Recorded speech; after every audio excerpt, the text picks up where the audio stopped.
Mhm.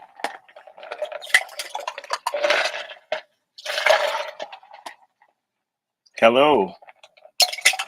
Come on in, everybody. It's been a minute since we've done books here. Let me get myself a nice ice cold glass of water. Hello, Sister Devon. Everybody else, I'm about to launch this everywhere else. Get ready. Uh, I'm a little early. Go live. Uh-oh. I need to make certain that this thing is being fired up. Where is it? Nope. Hold 1 second. Wait a second. 1 second. Make certain that everything is plugged in. That's plugged. That's plugged. This isn't plugged. Okay, 1 second.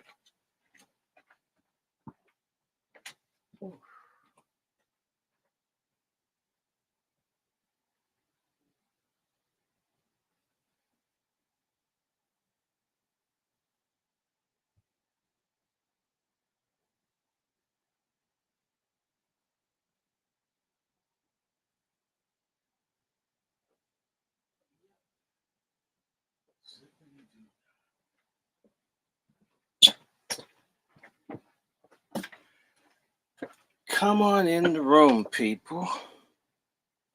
Come on in the room. You don't see me, but I know you're there. Come in the room. Come in the room.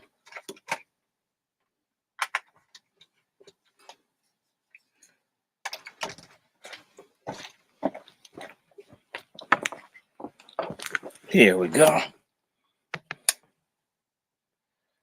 Okay. And we're going to start on time today. Isn't that nice? Hello, brother Roland. We're kicking off this channel and we need to turn this way a little bit more. Okay. And open up this channel and we'll be ready. How is everyone? Okay. Hey, Brooke. Hi, Devin. Hey, brother Mark. Welcome to, I think, maybe the first Angry Black book, or one of the first. I mean, I haven't done this in a while. The first of the spring, at least. And I hope that we're back on target. Let me adjust this a little bit on me, a little bit more on me. Hi, Devin. Hi, Rowan. Hi, Brooke. Hi, is everybody? There you go. I want you to do like that. And yes, I have books to the ceiling. Welcome. It's officially that time for us to do the Angry Black Men's Book Club. Welcome, welcome, welcome. It's been a minute, and I would just tell you I thank you for all your support and your prayers and all the wonderful sisterly calls from Sister Devin and Brother Roland and sometimes Brother Mark. Welcome to the Angry Black Men's Book Club. Please take a moment to like this. Please take a moment to share it with everyone you can think of. Take a minute. That's why we start a little bit before 10 to share it and let other people know because, my channel, like my Facebook, if you've been looking for me on Facebook, I've been messed with on Facebook. So some of the things are down. They have literally attacked what I was doing, where we were reaching maybe 1,500 to 5,000 people per time when we would go live. It's into the hundreds now. I'm not worried about it. I'll just keep doing what I do. But all of you should be sharing this link and share all the videos on the channel. All of them, they're good. And the books are back. I promised, I promised, I promised, and I promised, and I promised. And so I've like lost a Twitter account or two, I think two, and they've incapacitated two Facebook accounts. Uh, so I rely on to do some of my PR for me.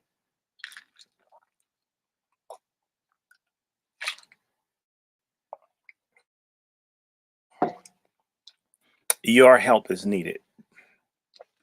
And let me see. What's the time? What's my time like? Let me check. Because I think I know it's the time. I know it's 45. Yep, it's exactly 9:45. We're on time. We're on time. We're on time. We're on time. So so let me see. George Richard, could you be a moderator on here in case I get any nuts? I'm gonna make you a moderator. Okay.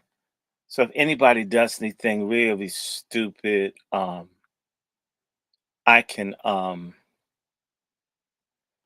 I can have them silenced.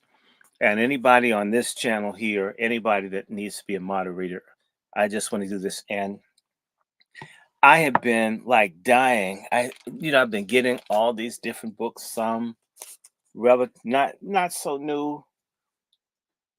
There are a couple of these really awesome books. Torn Apart by Dorothy Roberts. She's a feminist, but she's probably the only feminist whose books I buy. The book Torn Apart, talking about child and family services, how they steal children from Black families. I'm going to be reading from that soon. She has another book called Killing the Black Body. I'll be reading from this soon.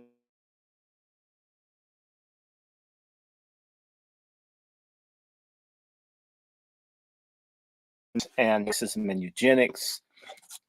When I spoke to my cardiologist on yesterday, I had to explain to him when I was dealing with congestive heart failure and multiple illnesses, the little racist doctor at Sibley Hospital where Dick Gregory died told the nurse, but not my mother and I, that I had acute anemia. He didn't say what kind, right? And there was no mention the entire time I was in the hospital about anemia. I didn't even get debriefed. He didn't talk to my mother and I before I got sent to a hospital room. In fact, he was trying to look for AIDS because he wanted to torment and insult me as a Black man with AIDS. When he failed to find that I had AIDS, he wasn't interested in me as a patient. That's how modern racist medicine is. And I just remember hearing him say anemia in a low voice to the nurse, and I remembered it. And I had part of why you haven't seen me is I've been anemia runs in my family, men and women. And I taught you guys it's important to know your genealogy, and it makes sense. It runs out of my mother's family, and blood diseases are commonplace, in particular among people who are inbred, and also it's frequent for people who come from nobility.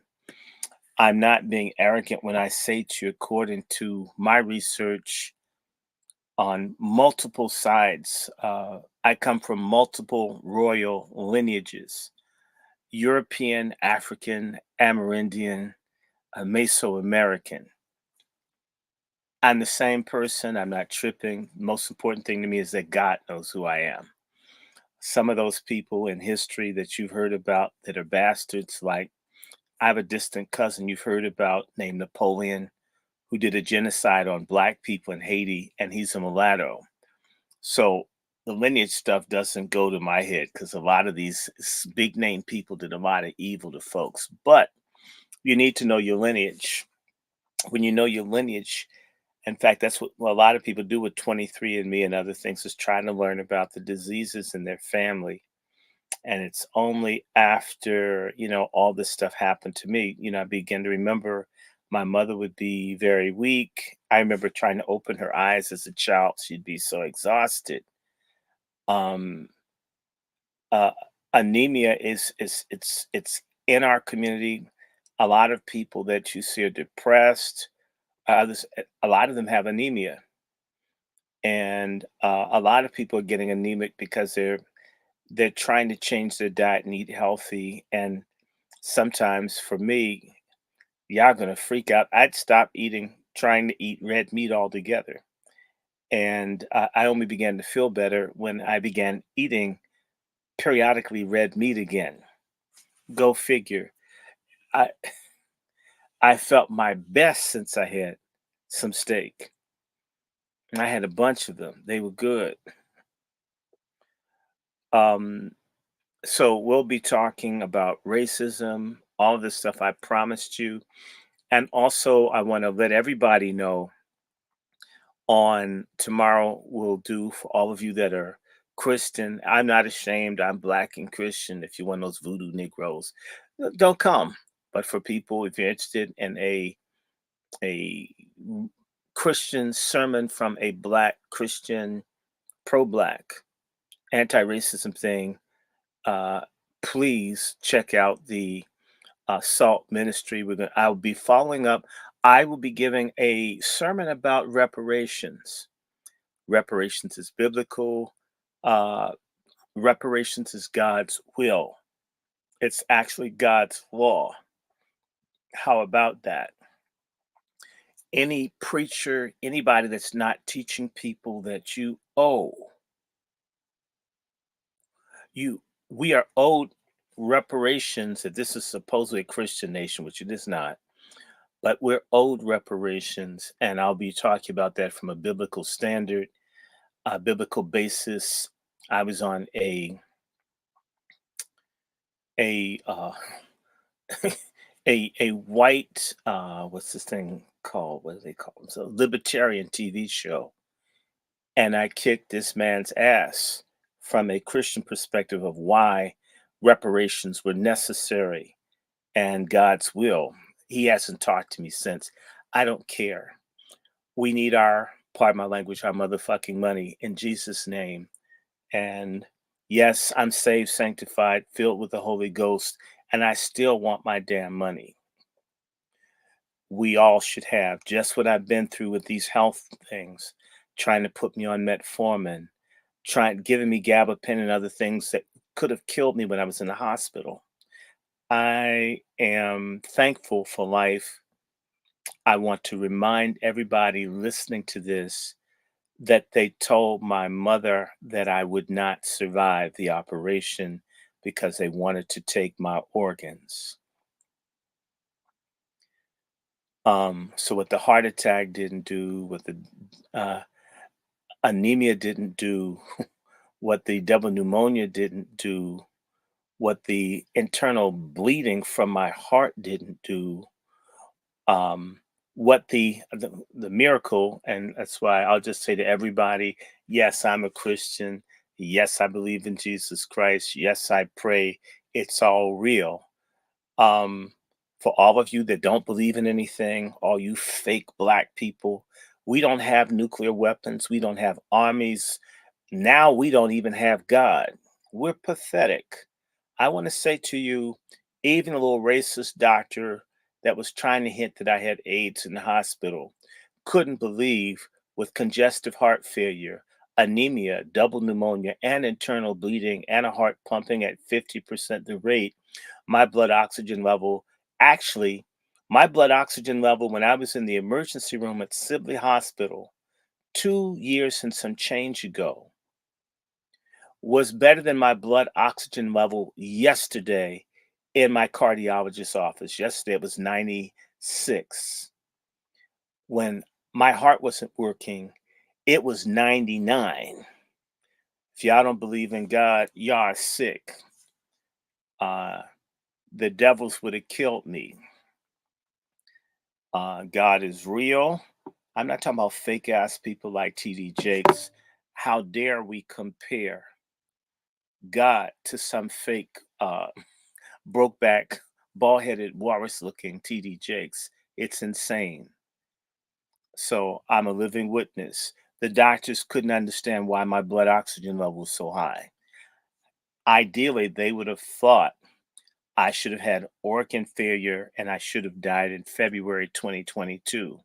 I should have bled to death or had bad, low blood oxygen and died with from internal organ failure.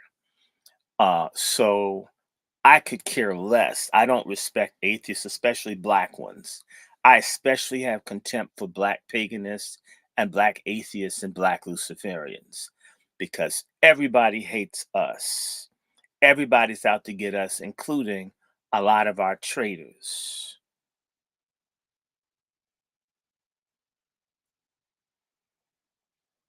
Oh my God. Um, you, the person writing me from St. Louis, I want you to email me. We must talk. My email is on the screen. Let's do this. First and foremost, again, I'm Dr. Randy Short. I think y'all know this. I think you know that this is the Angry Black Men's Book Club. I think you know that the Cash App is $ Dr. Randy Short. You know the Zelle and the PayPal at wrandyshort at gmail.com. And the wrandyshort at gmail.com is my personal email. I respond to correspondence. If we can't have a conversation here, I'm saying, is that OG brother? Please write me. I'm very concerned about St. Louis. I was just talking to my god sister who lived just 100 feet from where Michael Brown bled out. Well, that's okay. Still contact me. St. Louis is a cesspool, as every black community is, because there's a war being waged against us, which is why this book gave me so much energy. This is called Tip of the Spear: Black Radicalism, Prison Repression, and the Long Attica Revolt. Again, this book is by Orasamni Orsammi Burton. He's a professor at American University. He's an anthropologist. Dr. Burton, this is one of the most powerful books I've ever begun to read. I didn't even finish it. It moved me so much. My email address is up here. It's on the screen. wrandyshort at gmail.com. I'm not trying to be smart, but it's up on the screen. You'd be amazed at how many people don't look at the information. I'm not hiding anything from anyone. There are a lot of folks, they want to be famous. I'm not interested in being famous. Proof of that is how often I don't do these. I could do it every day like everybody else. I'm not obsessed to be famous. I wouldn't mind the fortune. Fame, I've been around famous people. And so has Devin. It's weird. I'm afraid of it. It's scary for me to go somewhere and people know me and I don't know who's talking to me. It's uncomfortable, not because I don't like people, but damn, they may hate me and know who I am. So this isn't about fame for me. Okay, came from a well-known family, mother singer, father player, and it was quite weird. Folks know what kind of car you drive, where you live. If your house is broke, they know it. You lose yourself with fame. You have to be a kind of sick person to want to be famous, to have so many people in the middle of your thing. Well, St. Louis is one of my ancestral cities. Um, I am hoping to be in St. Louis sometime this year. I can't wait to go back. I want to go to Chicago. And by the way, guys, I have a GoFundMe. I will be sharing that information subsequently, start sending links.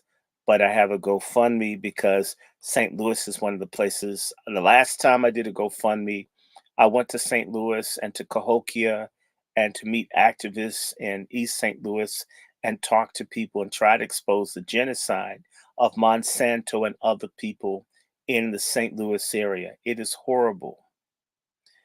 Um, I want to let you guys know I need to go to Cleveland. I'm working as a consultant for, if anybody is in the Cleveland area, there's a brother by the name of Antonio Nicholson. He is running to be the judge on the Court of Common Pleas.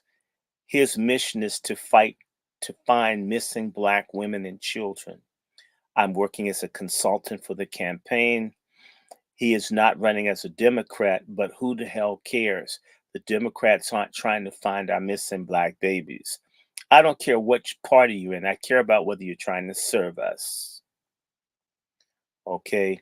Anybody that is in Cleveland, Cuyahoga County, um, anybody that is, and by the way, how are you, Terrence, and everybody over here? Um, Devin, I need you to be watching all these different places. So come on and watch the rooms because folks start getting interesting. But I'll be looking for you guys to help me out. I can't do it alone, but the Nicholson brothers are wrestlers, and they're one of the few Blacks who provide genuine, inexpensive legal aid and defense for, in particular, poor Black men in Cuyahoga County, which is Cleveland. And I told my fellowship and I told other people, and I did a live last year, I don't know, I got to do something. I'm mad about all these missing kids. I don't even have kids. I'm pissed. I can't stand pedophiles, predators. I don't like any of them. And if that's a problem for you, this is not the channel for you. I don't think there's you're a freak, you're a monster if you're bothering children. You're worthy of death. I said it. I don't care who likes me. Um, so anyway, we're gonna kick this off. Welcome to the Angry Black Men's Book Club.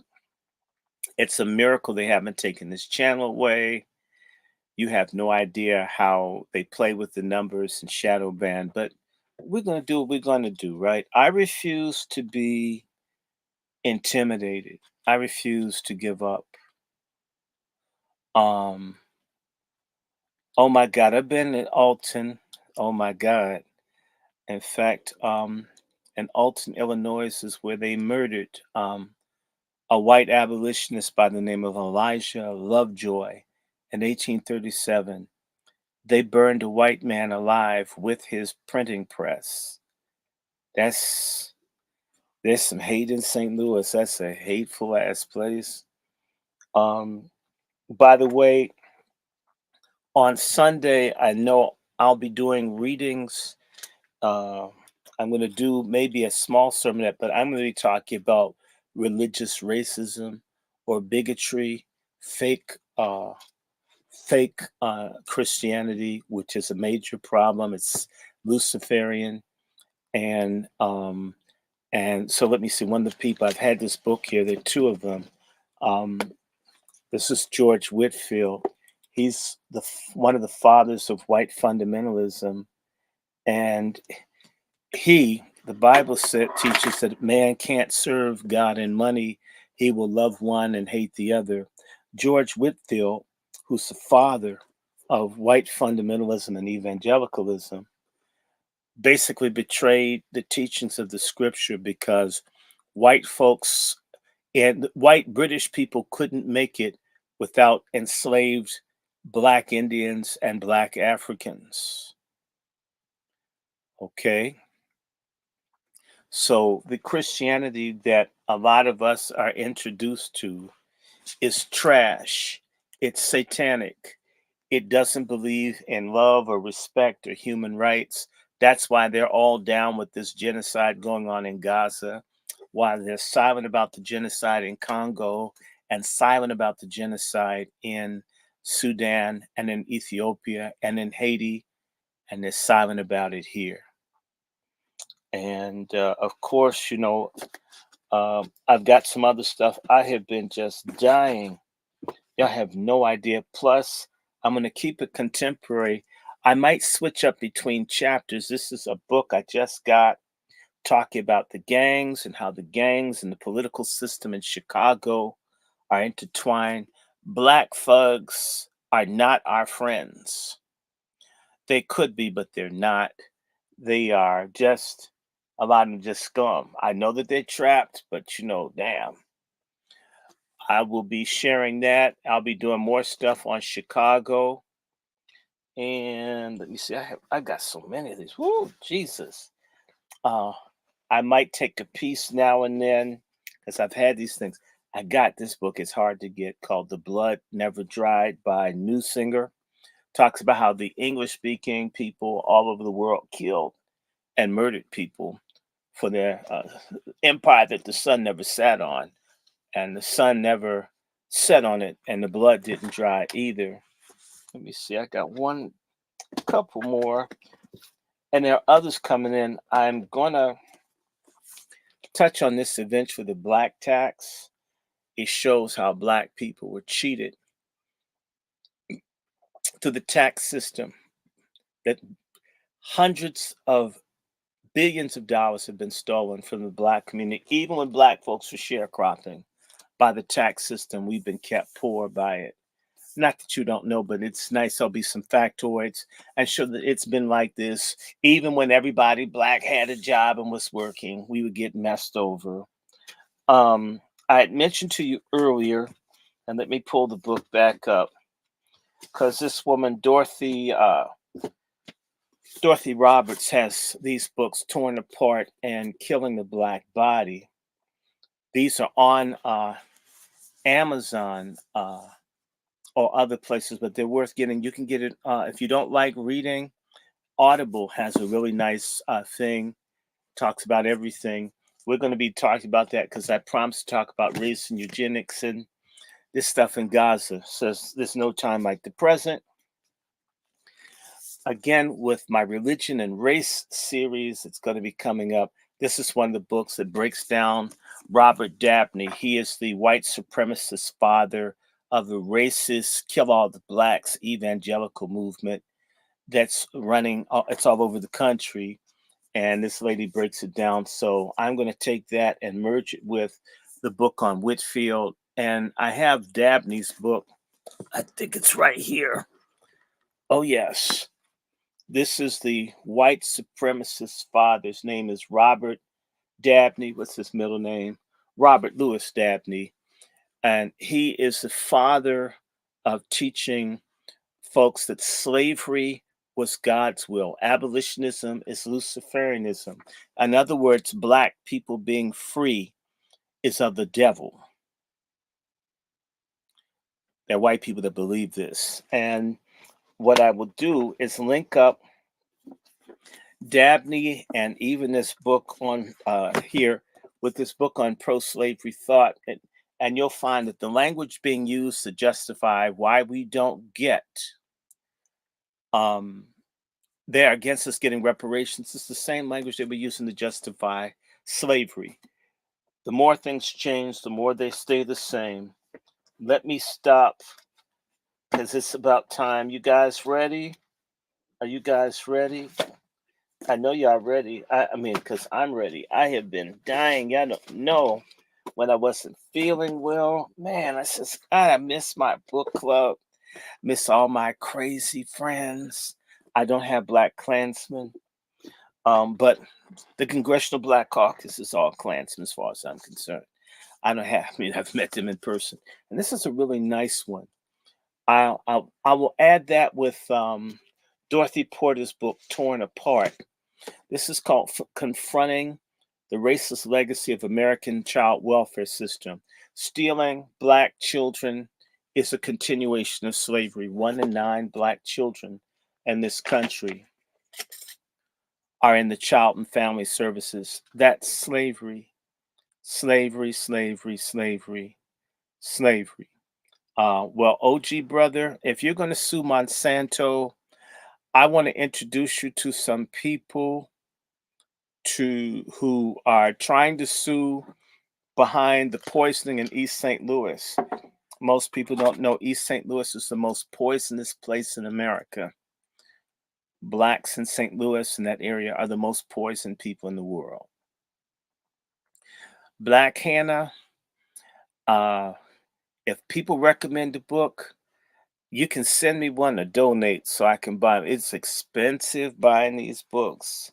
You have no idea, and you cannot get these with Amazon. The prices of books, in particular on blacks, I think have as much as quadrupled the cost. That's another way to keep you dumb is that you can't afford to buy. But with that being said, all you folks, it's 10:10. I'm on you guys' time. So let me just open up and again, welcome to the Angry Black Men's Book Club. This is the this is the spring season. I thank God for being back. I thank God for my wonderful sister Valerie in Long Beach, California, diagnosing me as having anemia, and and so I love my sisters, the good ones, you Wazis out there. Uh, and thanks to her and the other people praying for me, I'm here. And this is our book. This is our book. This is our book. Again, The Tip of the Spear, Black Radicalism, Prison Repression, and the Long Attica Revolt. And I'm going to skip the acknowledgments unless you want me to. Do y'all want me to try? This is 230 pages. I will start with the introduction. And I think I'm going to try to do, I may do this like I did with, remember when we were talking about Shirley Chisler? Yeah, I know she was, and I saw that Shirley Chisler film. I won't get into that. Anyway, may God open the minds of my people. May my folks find strength when they hear all this bad stuff to stand up. We need God's intervention. These people want to destroy us all. Uh, I'm on the introduction. On August 18th, 1973, Queen Mother Audley Moore, stalwart communist and Pan Africanist revolutionary, traveled to Green Haven Prison and delivered a remarkable keynote address. A video of the event shows how stylishly dressed black men, women, and children, seated in rows of folding chairs, standing in small groups, eating, laughing, talking, and embracing. Were it not for the massive concrete walls encircling the gathering, one might easily mistake it for a typical picnic or celebration. However, the peaceful and bucolic scene belied the profound violence simmering just beneath the surface. The inaugural years of the 1970s were among the most explosive and lethal in U.S. prison history, due in no small measure to the militant rebellions that ruptured carceral institutions across the nation. The 2-year anniversary of Attica, the most infamous of these conflicts, was less than a month away. Hundreds of Attica brothers, incarcerated rebels who seized the prison and endured the state orchestrated massacre that followed, had been transferred to Greenhaven, and many now gathered to hear Moore speak. Standing before a modest podium, Moore explained that the Greenhaven's imprisoned men were enduring recaptivity. Offering an analysis made popular by her political mentee, Malcolm X, she argued that prison walls made visible a condition of incarceration that is wait a second, did I do that right? Constitutive, right, of Black American life, or Black life in America. Black people are a captive nation. The physically imprisoned had been therefore captured doubly so, more than explained that it was not the captives but the white man who was the real criminal. She reminded her audience comprised of people variously convicted of robbery, assault, rape, murder, and drug related crimes that none of them had ever stolen entire countries, cultures, or people, or sold human beings into slavery for profit. Although some of them had tried to imitate the white man, she continued, they had never really stolen and had never and neither had they really murdered. Have you taken mothers and strung them up by their heels? She asked. And you took your knives and slit their bellies so that their unborn babies could fall to the ground. Then you took your heel and crushed those babies into the ground. Have you dropped bombs on people and killed whole countries of people? Have you done that, brothers? Given that the American empire is constituted through the apocalyptic violence and incalculable theft, more argue that the crimes committed by the human spoils of war were necessarily derivative of the organized crime of the state. Moore explained that as a student of Marcus Garvey and a veteran of the Black liberation struggle since the 1930s, she had accumulated valuable insight into the science of white supremacy. With the horror of the Attica massacre fresh in the audience's mind, she told the appalling story of her grandfather's lynching, explaining that prisons function in tandem with other tactics of white patriarchal domination. The aim of the white man's science was to denature African people, to crush their spirits, destroy their cognitive autonomy, and transform them into obedient Negroes with no knowledge of their history or will to resist. Moore likened this process to the taming of lions, who can be caged and conditioned to purr like kittens at the crack of a whip. She concluded her address by enjoining the captive population, the formerly imprisoned as well as nominally free, to reject this oppressive science, to nurture a sovereign Black consciousness, to embrace armed struggle, and to rely on each other for the battles that lay ahead. For only then would the captive nation be able to decisively liberate itself from the prisons ensnaring it. Queen Mother Moore's unconventional analysis unsettles common sense notions of crime, violence, imprisonment, the state, politics, science, temporality, and the idea of the human itself. Her narrative method dislodges these concepts from criminality, sociology, anthropology, and other liberal formations of knowledge, repurposing them for Black revolutionary ends. By theorizing Black prisons as recaptives and situating prisons within the longue durée. The longue durée is a concept from the communist, German communist school called the Frankfurt School. They were Jews. And the longue durée is their theory that revolutions happen out of a pattern, right? But often there's a repeated thing that hurts or angers people. And then there's one time too many over the long span of atrocities against the people that they explode. Michael Brown, you name it. There's uh, a Rodney King. You can have a situation, Trayvon Martin, where these killings happen all the time. And then there's one that sets people off. That's where the longue durée, and ultimately they're talking about a revolution where the people get rid of a system. So when you hear longue durée of European colonialism, she forces a reckoning with nonlinear, fractured, and cyclical understandings of the historical movement.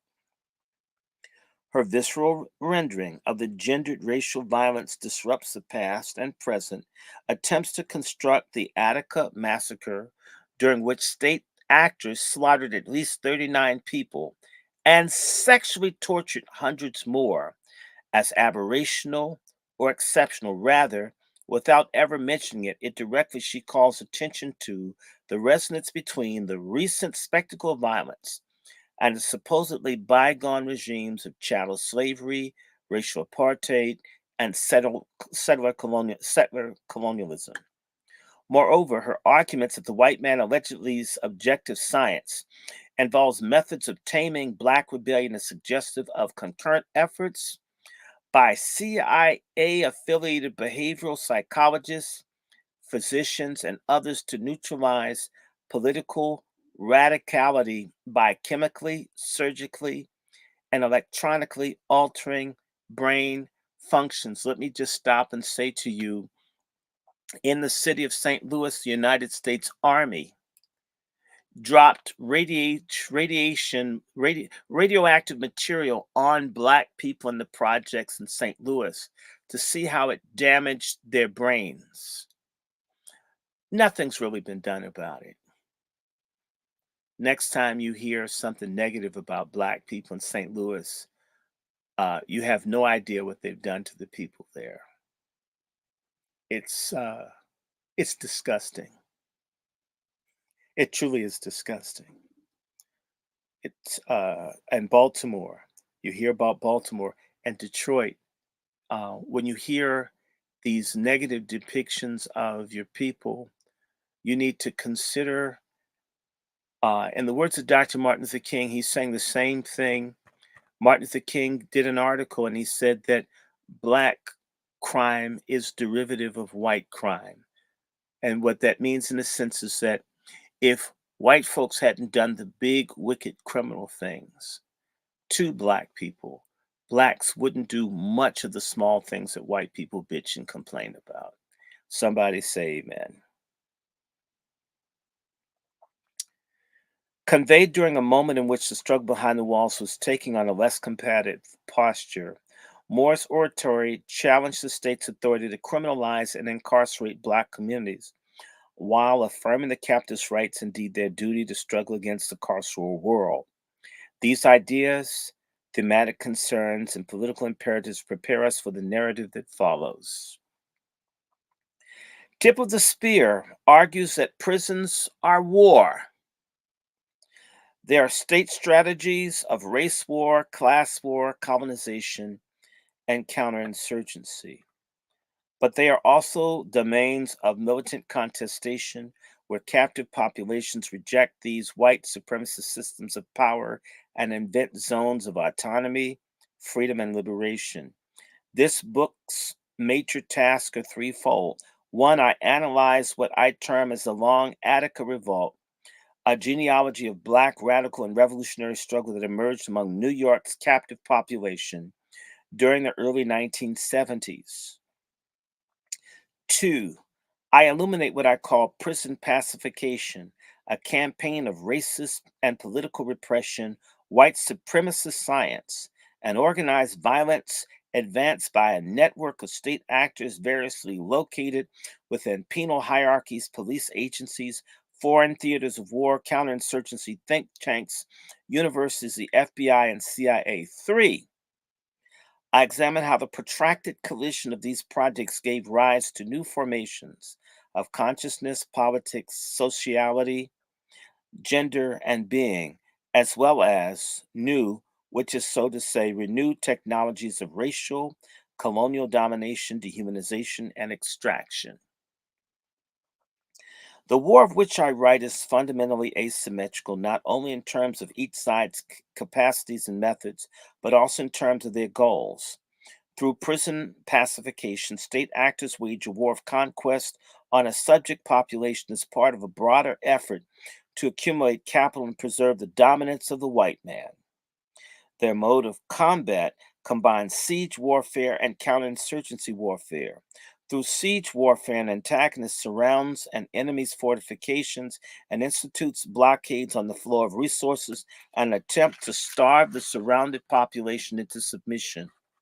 In this context, to starve must be understood capaciously as a calculated denial of material, social, cultural, and political nutrients necessary for the reproducing of defiant Black life and consciousness across generations.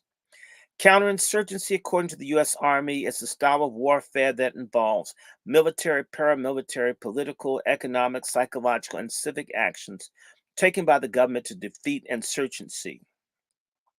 As will become clear, the planners and administrators of this carceral siege aimed to crush the revolt by deploying a range of techniques both hard and soft, across these terrains of intervention. In contrast to this carceral project, the long Attica revolt was not a war of conquest or accumulation. Against the carceral siege, revolting captives waged a people's war, a counterwar, or what exiled Black revolutionary Robert F. Williams, and I have his book too, A guerrilla war of self defense, popularly characterized as a war of the weak against the strong. Guerrilla warfare involves irregular small scale attacks that aim to disrupt the social order, raising the cost of business as usual to a level that is unsustainable for the ruling authority, forcing them to relinquish control. Within and against captivity, rebels employed diverse methodologies of attack: political education, critique, protest, organizing, cultural production, litigation, subversion, refusal, rebellion, retaliation, hostage taking, sabotage, armed struggle, and the intimate labor of care. Like More, they saw prison walls not as boundaries between freedom and unfreedom, but as material demarcation of different intensities of captivity, vulnerability, and rebellion. Attica was and is a multiracial structure of revolt led by people who self identified as Black. However, the Blackness they claimed as much, if not more, a collective political designation as an individual identity. Through this rubric, Black skin is insufficient for Blackness, as Moore's derision for black skinned Negroes makes clear. For decades, combatant theorists and politically engaged academics have conceptualized political blackness as a mode of consciousness emerging from the collective historical experience of oppression and struggle. Attica erupted out of this context, a historical moment in which people whose African ancestors were enslaved in what became known as Latin America increasingly embraced their African heritage.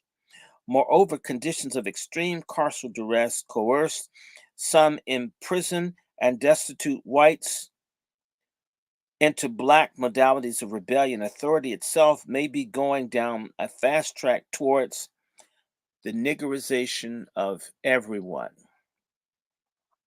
explained a white Attica survivor. Forged within cauldrons of racial, sexual, and class suppression, the long Attica revolt threatened the existence of prisons, the social order, and the very coherence of white man, a coercively universalized, paradigm of human being. Contrary to most academic scholarship on prison-based movements and rebellions, tip of the spear, this centers the incarcerated people's formal demands to improve prison conditions. Through struggles over access to decent food, clothing, shelter, medical care, visitation privileges, humane parole policies, and so on, are important sites for political contestation. These appeals constitute the prison's movement's minimum demands: call for bare survival amid genocide. Investigations of prison insurgency tend to focus on this rational and pragmatic class of demands while ignoring, dismissing, or downplaying calls to tear down the walls and free all political prisoners as unrealistic, hyperbolic, immature, or too extreme. Moreover, as Dylan Rodriguez has shown, even these minimum standards, which tend to be articulated in the form of the petition to the state, are routinely analyzed in unsophisticated ways that circumscribe the horizon of incarcerated people's ambitions to a desire for full incorporation within existing regimes of citizenship, rights, and humanity. I'm not arguing against the common refrain that incarcerated people just want to be treated as human beings. In many cases, this is certainly true, but in others, it is a conception of the human itself that is seen as the problem.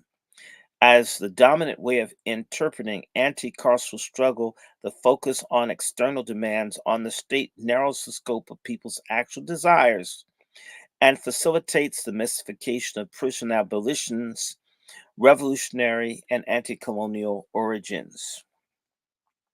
The tip of the spear argues that the long Attica revolt was itself a demand uttered through what Reverend Dr. Martin Luther King famously termed the language of the unheard. This riot, this rebellion, this revolutionary upheaval was an internal demand to call to arms directed not towards the state, which did not have the capacity to comprehend or satiate the rebellion's most fulsome desires, but towards allied communities across the prison walls and beyond the United States territorial boundaries. The content of this maximum demand was the abolition of prisons, the abolition of war, the abolition of racial capitalism, the abolition of the white man, and the emergence of new modes of social life, not predicated on enclosure, extraction, domination, or dehumanization. And the pages that follow, I carefully excavate incarcerated people's protracted and often fatal struggles to realize their most unruly, unreasonable, and irrational demands. And doing so, I reframe our understanding of Attica and the Black Rebellion more broadly. At the end of our conversation, Che Nieves, the former Minister of Education for prison based formation of the Young Lords Party and a veteran of the Attica Rebellion, articulated a version of the maximum demand with rare clarity. We had covered the highs and lows of his life struggle behind the bars, the relentless brutality of prison existence, the trajectory of his political radicalization, the ecstasy of achieving the rebellion's illegal freedom, and the unspeakable horrors of the massacre he survived. Like most of the interviews I conducted while researching this book, it was a heavy discussion that was filled with rage, tears, laughter, and the wonderment that surfaces when someone rediscovers a lost thread of memory that had lain dormant for decades. As we prepared to go our separate ways, I thanked Che for entrusting me with his memories and analysis. He responded, "Listen, all I could say is, we brothers, man, we need each other. It's not only me, but you. That's what keeps us going. Exchange, it keeps the spirit going, and it keeps us moving towards freedom. The more you acquire, the more I acquire. And without you, it's not me. You make me and I make you." Che's poetic reflection illuminates the abolitionist ethical philosophy at the core of the revolt. Though immediately triggered by carceral repression and violence, Attica signifies a positive demand that exceeds the normative frameworks of the political and challenges the hegemonic norms of individualism that are at the heart of capitalism, patriarchy, and white Western humanism. Decades before the term entered the popular lexicon, where it had been diluted and co opted, Attica rebels engaged in the praxis of abolition, generating abolitionist knowledge, theory, and practice amid conditions of carceral war. They not only imagined and dreamed of a world without prisons, but put their bodies and lives on the line to materialize their vision in the face of determined opposition. The shape of the world they began to build in the place of what they began to tear down was not predetermined. Rather, it was improvised through the unfolding of the revolt, a collective movement towards freedom. Theirs was a freedom that was not only material and political, but cognitive and metaphysical, a freedom nurtured within and between people who came to understand themselves as new kinds of beings for a new kind of world of freedom that could not be granted, that could only be seized. The long Attica revolt, in other words, is abolition. It is a paradigm and a blueprint, imperfect to be sure, but invaluable nonetheless for creating an abolitionist world. Che's assertion that the power of our principled brotherhood exceeds the sum of its own parts to another major theme of this book: manhood, masculinity, patriarchy, and gendered life under domestic warfare. Tip of the Spear focuses on the struggles enacted by people incarcerated in prisons designed for men who, and by and large, understood incarceration as a process that attacked their manhood and who engaged in rebellion as, as humanizing and indeed a masculinizing process. As such, it analyzes the complex ways in which the, that claim that claims to manhood are constructed, contested, and violently negated by the process of struggle, and shows that the content of manhood proclaimed by the rebels was radically different from that enacted by their captors. Across the years of learning with and from progressive radical and revolutionary Black men who rebelled within and against racist and patriarchal state, I've learned that a gendered struggle, a struggle to redefine manhood itself, is to create an ethical and life-giving manhood, was and is indispensable to this revolt. Tip of the spear is my response to an intergenerational assignment that Eddie Ellis, hold on,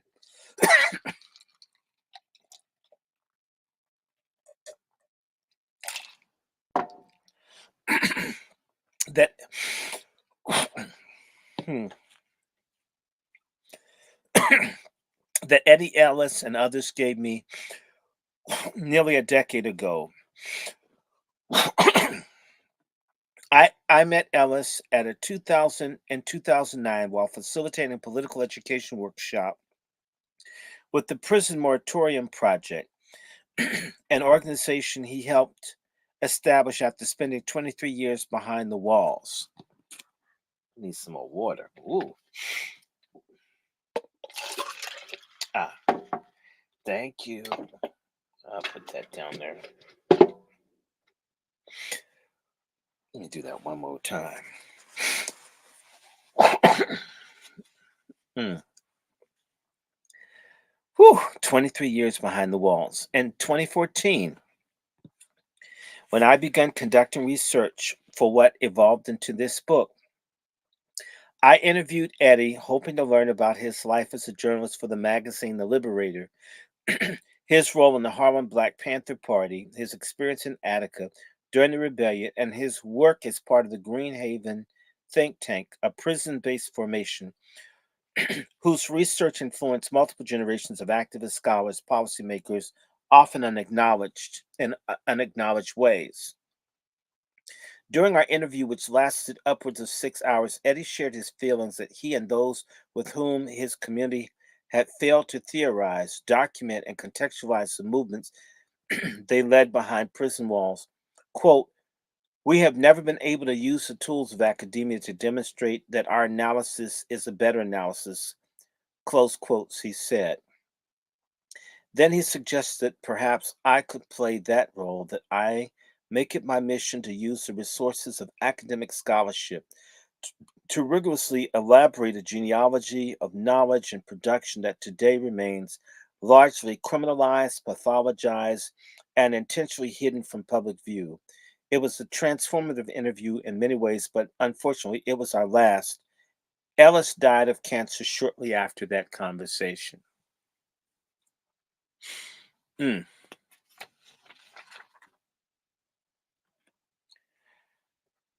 The argument and narratives that follow are the result of intensive research and institutional and personal archival collections combined with repeated, extended, and open ended oral history interviews I conduct with more than 60 people, most of them Black, Latinx, men, and women, who participate in the radical social movements with and beyond prison between the 1960s and 1990s.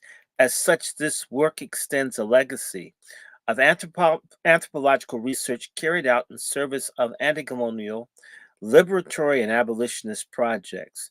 It operationalizes scholar Michael Rolfe Trujillo's insight that non-academics are critical producers of historiography, that not only do such subjects engage in concrete struggle to transform material reality, they also strive to define the very terms under which some situations can be described.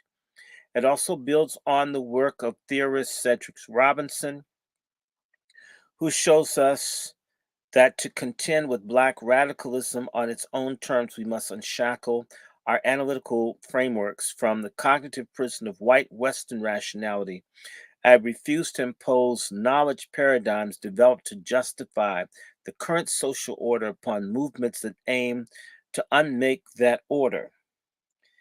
Generated by deep and long term relationships of trust, my analytical method takes the Black radical epistemologies, narratives, and modes of argumentation of those with whom I am in community as both a point of departure and lodestar. Moreover, it employs an ethnographic approach to historical narrative in which I, the reflexive authorial subject, remain present in the story, thinking and theorizing with the protagonists of the struggle to collectively scrutinize the meanings of key ideas, decisions, tensions, and events. It is this relationship of accountability to the intellectuals and combatants of this undeclared war, both living and dead, and to the ancestral traditions that nurtured them, that distinguishes this book from previous treatments of Attica and from the growing body of academic scholarship on Black radicalism within and beyond prisons. The dominant understanding of Attica as a 4-day event that was confined to a single prison and primarily aimed to ameliorate oppressive conditions is facilitated by interpretive practices that prioritize knowledge yielded by state sources over knowledge produced and archived by rebels. In contrast to the imperatives of this counterinsurgent historiography, Black radical ways of knowing constitute the primary sources of this study. To gather these sources, I have pursued, excavated, and analyzed the recollections, letters, treatises, manuals, journalism, testimony, and even the rumors, legends, and conspiracy theories generated by the people who understood themselves and were understood by the state to be revolutionaries. The long Attica Revolt names a protracted accumulation of rebellion that circulated within and beyond the New York prisons for at least 13 months prior to what ultimately culminated in the Attica prison between September 9th and 13th, 1971. Wait a minute. All of a sudden, my throat wants to clear. My God. Mm, wow. Yuck. Sorry, guys. It's also there's some ink or something dust in this book. When I turn the pages, it gets on my nerves. Okay. Again, so I said September 9th. By the way, that's the day my dad died. Wow. Whew. And my dad died, wow, 40 years to the day. Wow. As Trullo asserts, the historical narrative within which an actual event fits could precede that event itself, at least in theory, but perhaps also in practice. Indeed, the narrative practices of the people I spoke to troubled coherent, linear, and bounded notions of the Attica rebellion. Rather, rather these figures narrated their involvement in multiple rebellions, both large and small, some preceding the September Rebellion in Attica and others emerging in its wake, some confined to a single prison, others dispersed across multiple carceral sites, city jails, state prisons, mental institutions, and urban streets, foreign territories, and so on. From this perspective, Attica functions as a metonym for a temporally, geographically, and politically diverse structure of revolt, to which many roots and branches connect and extend in different, sometimes contradictory directions. So said Gary McGibbon, the imprisoned in the Green Haven when Attica erupted, who authored a poem claiming Attica is our heritage and our beginning. My decision to organize this book around the paradigm of war arose from listening to movement elders and taking what they had to say seriously. We are the tip of the spear, wrote Jalil Mudakim in a letter to me a year ago, a veteran of the Black Panther Party and Black Liberation Army who was in the early 80s accused of attempting to foment another Attica. Mudakim had been incarcerated for over 4 decades on a range of intensely politicized charges, including a conviction for the assassination of two New York City Police Department patrolmen back in 1971, a conviction that was facilitated by the FBI's anti-black counterintelligence program, aka COINTEL guys. I was captivated by the phrase, which is commonly used in the military parlance to refer to combat forces deployed to penetrate an enemy's first line of defense.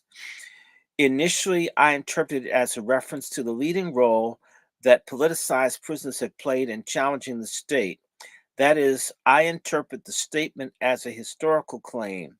It later occurred to me that in using this martial idiom, Mudakim could also have been pointing out the location of incarcerated people behind enemy lines, such that their effective organization could catalyze movements beyond the walls.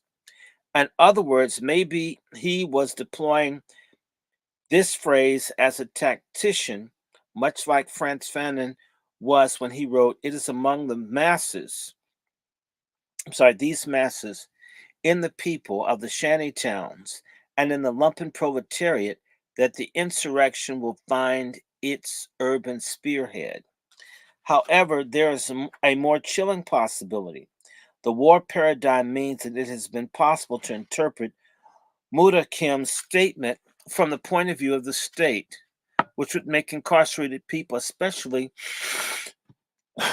incarcerated black revolutionaries, the tip of the counterinsurgency spear that had been pierced through the front lines of its opposition on its way to striking a more essential target, us.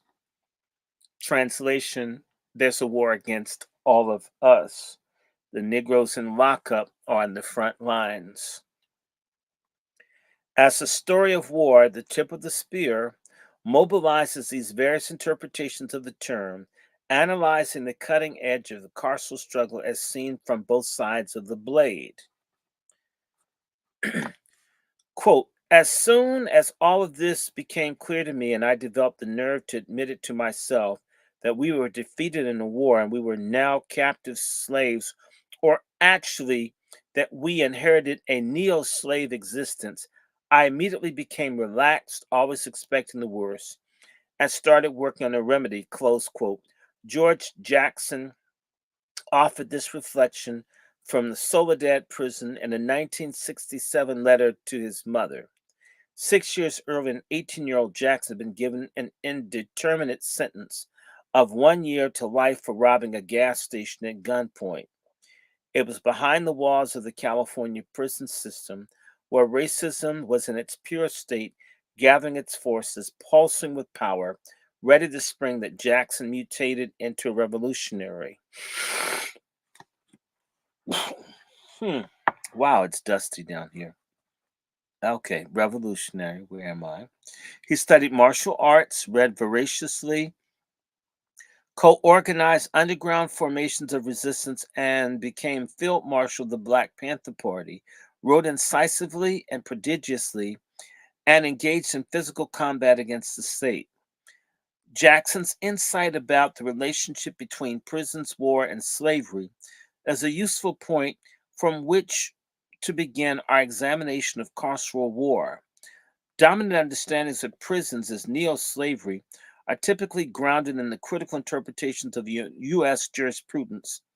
For activist scholars and politically engaged academics, two primary sources have been particularly influential: the exception clause of the 13th Amendment of the U.S. Constitution, which abolished slavery and involuntary servitude except as punishment for a crime, and Ruffin versus the Commonwealth, the 1871 case in which the Virginia Supreme Court declared incarcerated people slaves of the state.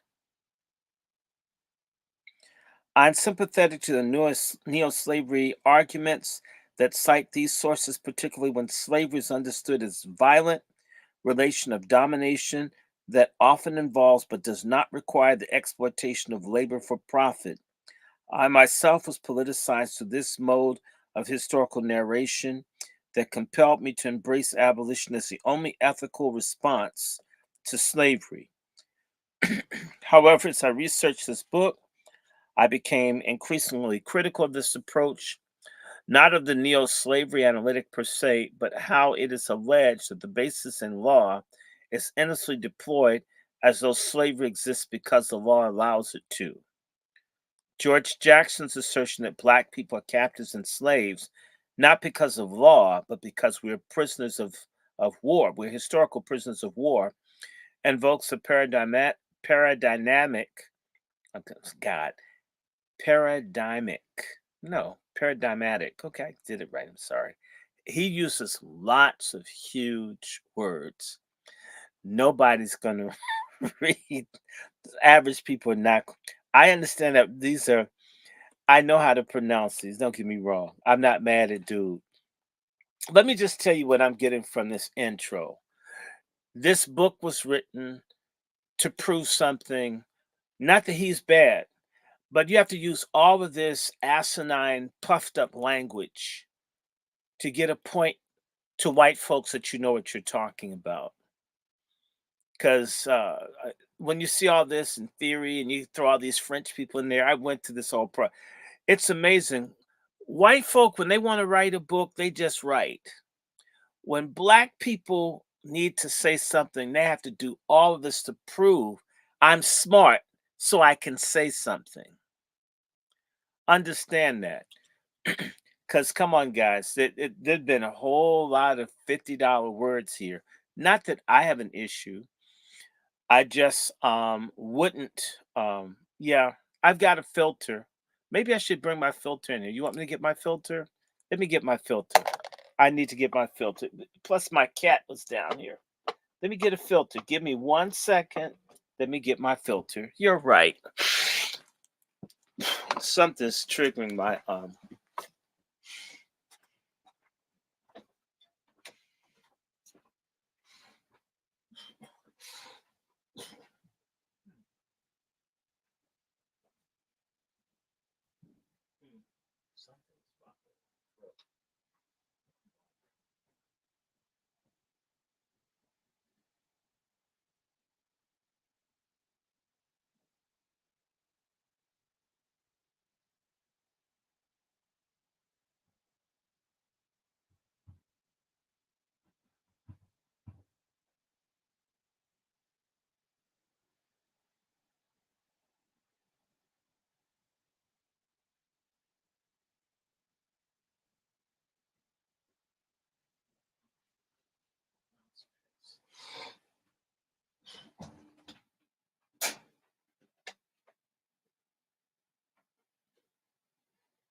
1 second. Where is it?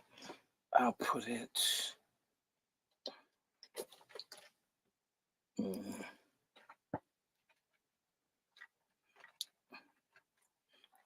right here.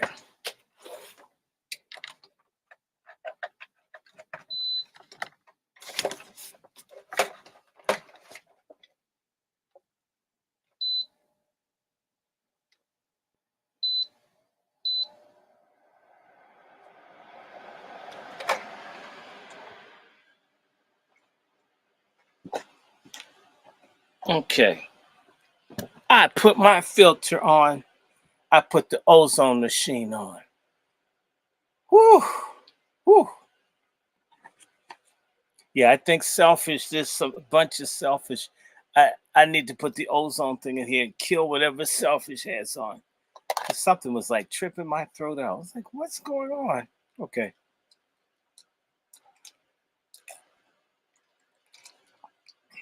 Okay. How do you guys like this so far? And I'm sorry about all the language. When you are in the academy, they demand all of these difficult stuff. Otherwise, you're not smart. Um, where are your manners, Sean? A rude individual. I don't know who you are, but I don't want you. Somebody want me to get a wife? Give me the money to take care of her. Don't ask me otherwise. That's rude as hell. I'm serious.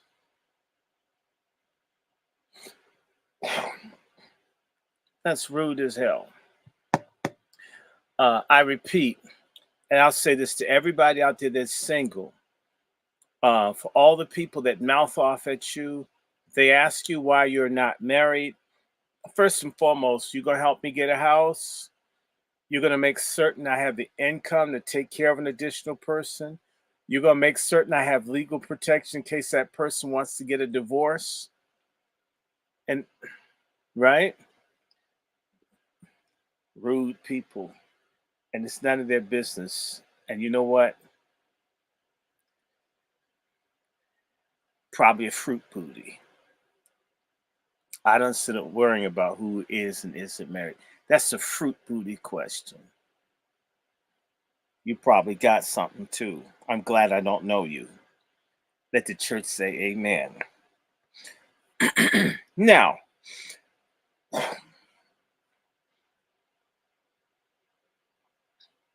I was saying George Jackson, and I'm going to go back. George Jackson's assertion that black people are captives and slaves not because of law, but because we're historical prisoners of war, invokes a paradigmatic rationale for slavery. This rationale is embedded within the classical liberal theory, the philosophical substrate of the capitalist social relations. Against the dominant understandings of liberalism as a political order that expands peace, political philosopher Mark Neocleus argues that liberalism is a self-conscious doctrine of war exercised in a permanent fashion against rebellious slaves, antagonistic Indians, wayward workers, and of course the criminal more broadly defined. Analyzing the thought of classical liberals like John Locke and investor in the Royal African Company, he finds that claims about the liberal state's power to punish are drawn from the international theories of law in which captives are beasts who have declared war on the state and slavery, an appropriate response to criminality. Decades before the 13th Amendment and Ruffin v. Commonwealth, the so-called Antelope case of 1825 enshrined the link between war and slavery in U.S. jurisprudence, deciding on the legitimacy of the transatlantic slave trade, which had already been formally outlawed. Supreme Court Justice John Marshall, a slave owner, wrote that it was universally accepted that the victor might enslave the vanquished, and that slavery is a legitimate result of force. Let me just stop and say, the only thing that's going to stop your or my enslavement has to be a counterforce, whatever that's going to be. The, quote, the state of things which is thus produced by general consent cannot be pronounced as unlawful, he continued. So since we kick niggas' asses, they can't be free. And that's basically the attitude you deal with reparations and everything else, people. Everything else is that we beat your asses, we stomped you, and we'll help illegals and everybody, but we beat you guys' asses, and we don't have to do anything. No matter what, we can force you, take your kids. This is the way it is. And I want to say, black men, this is why he's talking about manhood. I want to just make this comment. Black youth will open up an automatic weapon and shoot people at a party over beef. But a killer racist cop is more safe than every black person in America. There's something fundamentally wrong with us. That there's so much smoke and bloodthirstiness for the smallest thing amongst one another. But people who truly hurt us have total impunity. It's amazing. I'm going to compare us to Palestinians. If you just have to die and you can't take it anymore, wouldn't it make more sense to take a shot at Mark Furman than to shoot a black granny who's not trying to hurt nobody? Why are we so goddamn cowardly and weak? And I'm not encouraging violence. I'm only saying, my God, if you just had to be violent, you're going to go out. Why would it have to be? Why would it have to be that you would hurt someone that's not even fighting you, but someone that would beat you up, crack your skull, shoot you, or shot other people, dog people in the neighborhood for years, would never feel any retaliation under any circumstance. That doesn't happen to any other community, not even Latinos. Why? The law enforcement people know they would fight back. And I'm not encouraging anyone to do anything. I just want you to understand that the absence of manhood, the absence of manhood is hurting us.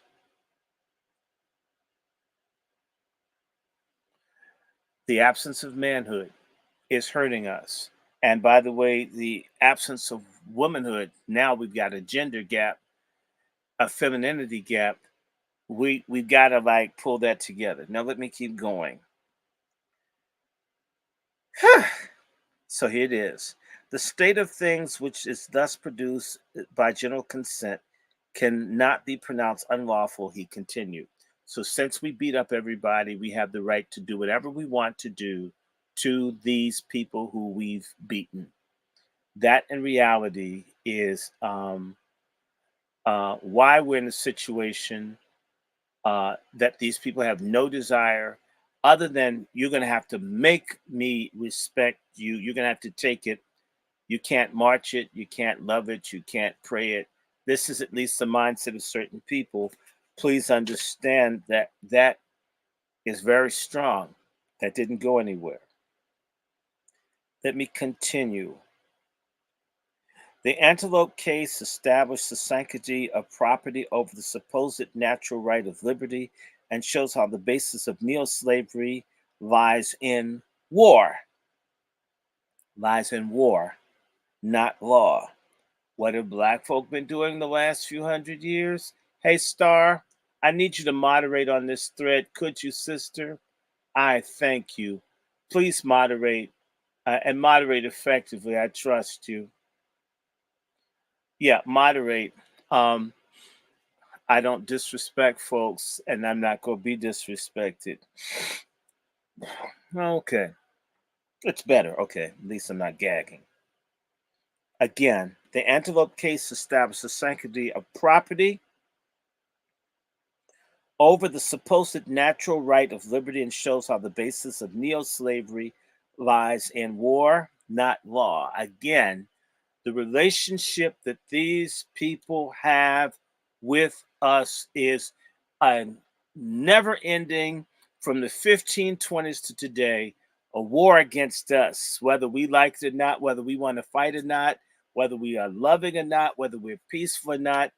There is a war against us, a declared war. And in reality, maybe these prisoners get it better than the people outside of the jails, right?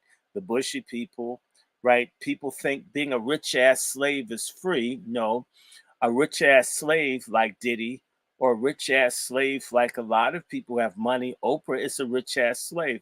Let her make one step. Let her do one thing and see how quickly Oprah Winfrey can be reduced to the level of any common black criminal. Let her do one thing. Let Michael Jordan, let any of these people, no matter how rich they are, do one thing, and how quickly that rich ass slave will be treated just as much as Larry Hoover or one of these other black gang leaders, just like that. Okay, let me keep going. Rather, the political and economic elites weaponize law, like Joe Biden. You guys voted for him. He weaponized law. Clinton weaponized law. Obama weaponized law. Johnson and Nixon and everybody else weaponized law. Weaponized law is a continuation of war by other means. Full spectrum war. So it's an economic war, a cultural war. Sometimes I shoot. Sometimes I just won't give anybody a job. Sometimes I poison. Sometimes I rape. Sometimes I take your kid out your home. Sometimes I molest your kid. Sometimes the teacher tells your child to change your sex. Ultimately, or maybe you get your kids aborted, or maybe there's fluoride in the water, or maybe I push all the bad food in your neighborhood, or there's no food in your neighborhood, or we change the Section 8 policies where we give more money to the illegals to throw us into the street, or you can't get credit to buy a house, but other people can. This is a whole full spectrum attack on all of us, whether we've been locked up, whether we have good credit scores, whether we're light skinned, whether we're good Catholics, whether we're boule, whether we're LGBTQ, with being penetrated or marching on the carpet of some ugly looking macho stud white broad. There's an attack on you, says what this author is implying. Enslaved Africans argued that slavery is war. Quote, when you make men slaves, close quote, wrote Ulada Equiano in 1789, you compel them to live with you in a state of war. Critically, however, slavery represents a particular moment in the life and death cycle of war, a moment in which one antagonist has imposed their will with near totality upon the other. I say near because regimes of domination are never total. Although these coons and a lot of weak black folks act like this just the point is to resist. We should just complete, they got everything. That's called defeatism. And the military, I'll just tell you, if you say you can't win, they will take you and shoot you. We're the only people that celebrate defeatists as smart, as people who are very strategic, that know how to get things done. It's sad. Maybe tactically, but not as a permanent thing. So anyway, it's never, okay, near totality. I say near because regimes of domination are never total, riddled as they are with contradictions, fissures, vulnerabilities, and what fugitive slave Harriet Jacobs called loopholes of retreat. Antebellum plantocracies lived in constant fear of rebellion, a term and that etymology. Why? Etymology. Oh, wow. Not that I can't pronounce it. These adverbs are blowing my mind. Entomologically. No. Entomologically. Okay. All right. Wow. I've never seen anyone make an adverb out of that. Okay. Etymologically means the renewal of war.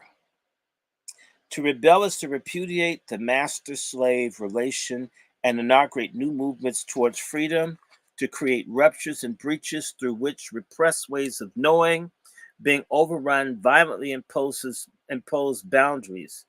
This is why throughout the Western Hemisphere, self-organized formations of Black rebellion, maroon resistance, general strikes, slave insurrections, urban rebellions, prison revolts, often take on an overtly martial character. In other words, when people get tired, they go out and they fight because in reality, it's an open state of conflict. The conflict comes into the open.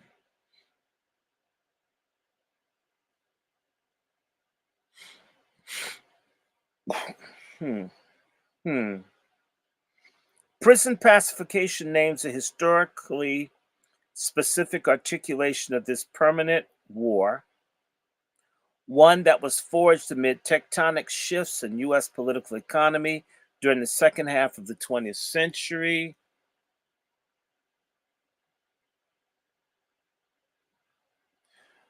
I'm giving someone time out so you can take the time to read the title. I took the time to put the book up here. If you don't see the tip of the spear, if you're not paying attention, forgive me, it's kind of stupid to ask me once I've started it. It was listed everywhere in the announcements. A lot of our people don't like reading. We think we're very smart, but some of the most basic things we don't read. It it doesn't take you 10 words to read what the title of the book was. If folks had come in on time, it would have been there. Well, but you got the announcement. I took the time to type it. Read what the announcement tells you. Don't ask me what I'm reading. I wouldn't do it to you. I would be looking to say, what is it that they put out? We have to have discipline and trained minds, and being late isn't an excuse. Being late isn't an excuse. Everybody can see this. I put it out there. I don't hide it. I don't hide information from people. Some of you that didn't go to the universities, y'all hadn't had teachers that just deliberately tried to mess over you because you were black to make you look stupid, even if you had your stuff together. Some of our people have never, ever been in environments where you had to really use your noodle. Okay, it shouldn't be recreational. Part of what this man's trying to say in this book is that the people that are in lockup are using their minds more aggressively to struggle for freedom than the folks who have the leisure outside of the prison system. People are reading, they have to, they're confronted. A lot of our folks are flaccid. Uh, it would be very easy. So there were announcements, YouTube, send them out, Instagram. I said it everywhere. I'm not hiding what I'm talking about. I know folks who play those games, people who mention and they'll read and you figure out where it came from. So all people have to do is read. Okay, I'm not going to respond anymore. I don't mind if your feelings are not pleasant. I'm not hiding. I I know difficult people who are arrogant with their degrees and all that don't want you to know anything. Or they say it one time, they go real fast. In fact, people respect the asinine academic people. People can listen. We were going to continue. So yes, let's listen. Hell, it's free. The main people that ask the questions are the main ones that never contribute. It's a very interesting thing about our people, but that's okay. I'm going to keep doing this. So, again, prison pacification names a historically specific articulation of this permanent war, one that was forged amid tectonic shifts in the U.S. political economy during the second half of the 20th century. Black radical intellectuals like James Boggs understood that something drastic was coming. In 1963, this Detroit auto worker saw that technological changes in industrial production, computerization, automation, and offshoring were ensuring that more and more workers would find themselves without meaningful ways to make a living. For Boggs, this raised a critical question that would only intensify as the years wore on. What would happen to those whose labor was no longer needed by the capitalist system? In her 2007 book, Golden Gulag, abolitionist geographer Ruth Wilson Gilmore offers an answer. She shows that the beginnings in the 1970s, state actors and bourgeois elites pursued the prison fix as a solution to the compounding crises of capitalism. They usurped state capacity that could have been used to expand the social wage instead of deploying it to criminalize and cage what were deemed surplus populations. Translation, lock up black people because they're trash. They don't need us anymore. There's no need for niggers. Let's do jails. And yes, the omnibus crime bill, one of the first was 1967 because of the riots in Detroit, Newark, and right? These jails and all of this and the dope, all of it's interconnected. It's warfare against us. The social wage means the government had the option. And instead of spending the money on jails, they could have invested in the people, but they'd prefer jails to housing, to training, to letting people retire at 50 or letting them retire at 55. Now people working till they're 80. I mean, it's all of these things, but to steal all the money, which is what we're dealing with. Hmm. As Gilmore explained, this move amounted to the abandonment of one set of public mandates in favor of another, of social welfare for domestic warfare, if you will. The tip of the spear zeroes in on the political dimensions of this war, which began in the so-called free world, then erupted through the prison walls. In July of 1964, 4 months after New York Governor Nelson Rockefeller passed the nation's first stop and frisk law, empowering the police to question and detain anyone reasonably suspected of criminalized activity, a rebellion erupted on the streets of Harlem and Brooklyn. Sparked by a lethal act of racist police violence, it was among the first of hundreds of urban uprisings that shook U.S. cities between 1964 and 1972. Inspired by anti-colonial struggles sweeping Asia, Africa, Latin America, and the Caribbean, Black radicals in the United States sought to harness this energy into an organized force for overturning the status quo. In doing so, the framework of the civil rights was increasingly supplanted by revolutionary nationalism, the idea that Black and other racially oppressed groups in the United States constituted domestic colonies, and that national liberation and socialist revolution were the correct path forward. Although the strategy of nonviolence was never as hegemonic as anointed histories of Black struggle make it out to be, revolutionary, in other words, Martin Luther King and all of them didn't have all the play. They weren't the only game in town. Hegemony means all of this was controlled by these preachers that couldn't keep their clothes on, that didn't mind getting beaten and water hosed. That's not the full story. I had a book, We Will Shoot Back. Maybe I'll read some of that again. Okay. The revolutionary nationalist formations positioned self-defense and armed struggle as central to their praxis. Praxis is the $10 word for practice. But you have to use that. When you're in the university, you use all these words that other people see. I'm smart. I use all these words. I'm not saying, dude, this is smart. I like it. Just saying for you listening, if this, anyway. But some of us need dictionaries. The people in jail learn to read with the dictionary. Those of us that know how to read need to make certain that we know, and you can always look these words up in Google. As a Black Panther Party co-founder Huey P. Newton wrote in 1967, listen to this, an unarmed people are slaves or subject to slavery at any given moment. Which community is calling for gun buybacks? A constellation of repressive state agencies responded to these developments through counterinsurgency strategies. Counterinsurgency, if I can make it simple, is basically white state backlash against Black people. Okay? Counterinsurgency strategies developed in the global laboratories of empire. Local police red squads. Let me explain. I have a book. Where is it? It's right here. No, I have two of them. No, this isn't it. Hold on one second. I may as well show y'all while I'm sitting here. This is one of them.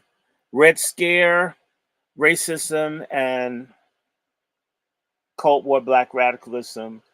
They always said that when Black people were fighting, here's the book I'm looking for.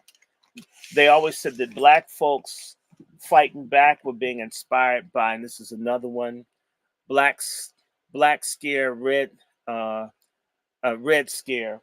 There's always been this idea that the Black struggle in America was caused by communists. People from Russia and China and Cuba are making us not liking police cracking our heads open, or being forced to sit on the back of the bus, or not being able to piss downtown. I need someone in Moscow to tell me that that doesn't make any sense. These are two of the other books. I told you I've been hoarding up stuff for this book club. These are two but we'll do that another time. That remember, there's this thing called the Red Squads. The Red Squads basically started in 1920, uh, where United States Attorney General Palmer, after his house got bombed in D.C. and other stuff was going on, there was a bombing on Wall Street that killed a bunch of people. They started rounding up everybody that they thought was subversive or communist, and they always made it such that black people are being used. All of this is, blacks are just dupes. We're just here to be used by Eastern European Jews and Slavs. They're the ones that make us want to stand up, and black people are the dupes of other people instead of the fact that we have a real grievance with the system. So they had red squads, and they also had something called Black Desk. The Black Desk was a department within your major police centers where they spied on this, an active surveillance and harassment of everybody black in cities like New York, Detroit, Chicago, DC. And they often work with, of course, community groups like the ADL to spy on black people. So red squads. And they had a thing in New York. It's called the Bureau of Special Services, also nicknamed Bossy. Bossy had a role in Malcolm X's assassination and the killing of other black people. Okay. Yes, GCPs. Yes. Think about it. The New York, of course, is going to have some GCPs. And the GCPs in the Communist Party, and the Communist Party was heavily infiltrated. And one of the main things that they did was deal with preventing black people in particular. And there was an effort exactly 100 years ago. There was a meeting in Russia, in the former Soviet Union. It's called the Communist International, Comintern, where they were saying that they were going to help black people get 5 states in the South: Louisiana, Mississippi, Alabama, Georgia, and South Carolina would be the Negro nation that the communists were supposed to help black people take as the means to use blacks as the how can I say, the advance guard of the communist revolution. So on one hand, the communists did want to use black people. They don't love us. Nobody loves us, and we better start loving ourselves. So here it is. Again, like the Bureau of Special Services and Investigation in New York hunted radicals under the pretext of law enforcement. So in other words, if you supported good schools, you would be spied on. You're dangerous because you think that black folks should have sewers and their poop shouldn't be in the street. We need to watch you. Why do you need toilets? Just don't blame me. I'm just trying to explain to you what he's saying. In August of 1967, FBI Director J. Edgar Hoover, who, by the way, was a quadroon homosexual, which means he's a black gay, a black LGBTQ who helped destroy black people. Nothing's changed. Y'all still doing it. Fruit booty black people, some of the biggest traitors we got out here. Everywhere. Yes, you are. FBI Director J. Edgar Hoover launched the Black nationalist hate groups. If you recall, in 2017, they had the Black Identity Extremist Project that they tried to launch through the same Department of Justice under Jeff Sessions of Alabama. I just want to tell you, I got in trouble with Jeff Sessions because I said on international television that Jeff Sessions was a white identity extremist because you harass blacks by day, but he had a black boyfriend that lived in Birmingham. They took my phone off, my Skype, all this stuff happened. But yes, I did. I ratted him out. I mean, this stuff, it's not stopped. That's 2017. So that's 1967. So that's wow. Like 40 years later, they're still on this mess, guys. It's not stopped. Project called collected under COINTELCOUNTERPRO that infamously deployed a range of illegal methods to expose, disrupt, misdirect, discredit, and otherwise neutralize, which also means kill, the activities of Black radical organizations in general. And Black radicals could be unions, teachers, preachers, people that want the trash collected. That's radical. Black people that want anything other than to just be pissed and shitted on are radical.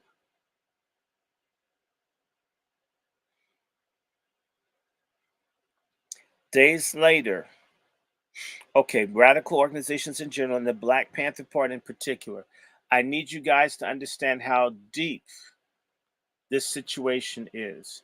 The Black Panther Party was infiltrated before they had 5 members. There were thousands, and there continue to be thousands and thousands of Black people who are agents of repression and betrayal in our community.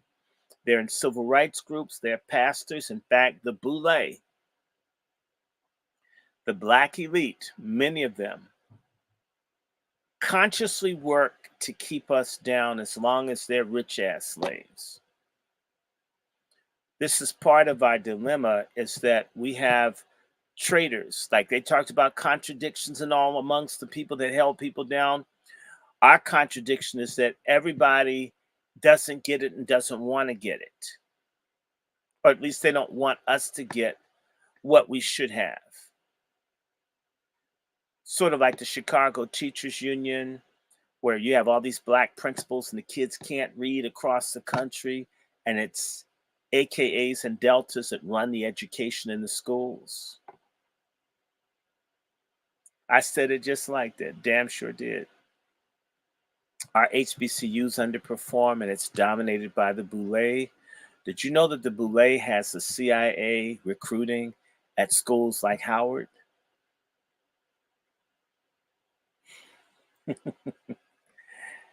I'm just saying to you. Actually, I must say, I got mine, and I'm not going to help you get yours. It's a more honest answer, sister. They don't mean you better get yours. They'll do things to keep you from getting yours. The same Black Congressional Black Caucus and National Congress of Black Churches and all these Black organizations are supporting the illegals getting guaranteed income, housing vouchers, and everything, as Black people are almost half or more of the unemployed, homeless people in this country. I'm saying homeless. We're half of the mentally ill, and we're half of the people in prison. And yet these people are getting jobs and everything. These are Black people for others. And you need to know that people in the Boule worked with J. Edgar Hoover. Oh, yes, they did. Even Thurgood Marshall, who was Greek, worked with J. Edgar Hoover.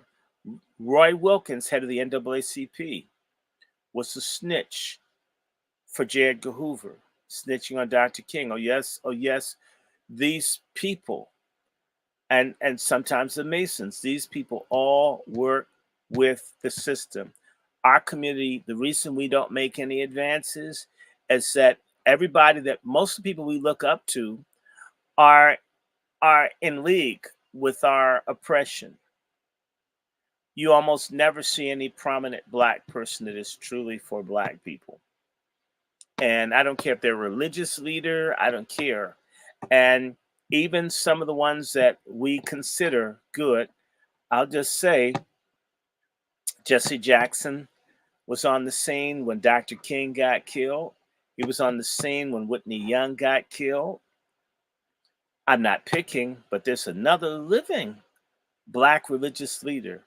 And I'm thinking of at least 2 prominent Black religious figures who were killed.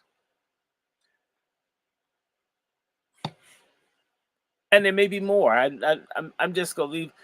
I'm not saying because folks get all worked up and because we're not a principled people, we're not an ethical people. So, the same way the brother made the film, I think on Netflix, and he was talking about the assassination of Malcolm X, and the Muslims in Newark was saying, "So what? Yeah, well, yeah, it happened." John Ali, an FBI snitch, an agent within the Nation of Islam, had something to do with Malcolm X getting killed. He's honored at Savior's Day. I don't run Savior's Day, but someone does. Isn't that strange? A known FBI agent can be welcome at Savior's Day. Doesn't that say something? All you Black Muslims out there. And by the way, I know a lot of Black Muslims. They hate the hell out of Malcolm X. Yes, they do. That's a contradiction. This is the kind of stuff I'm talking about. And many of the people that we look up to that are leaders, either they did it in the grad chapter or they're honorary members of the Boule, or they did it as undergrads, or they're Prince Hall Masons,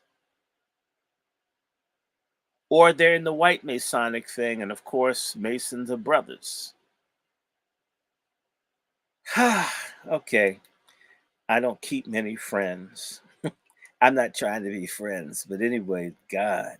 Anyway, days later, the CIA inaugurated Operation Chaos, a lesser known initiative aimed to sever links between social movements in the United States and those abroad, having recently declared a war on crime. War on crime. President Johnson established the Law Enforcement Assistance Administration in 1968. This is the behind the omnibus crime bill that he passed, I believe, the year before, modeled after the Office on Public Safety, a CIA connected unit within the U.S. Agency for International Development, USAID. There's some of the people pushing LGBTQ and eugenics, which means population reduction and control in Africa.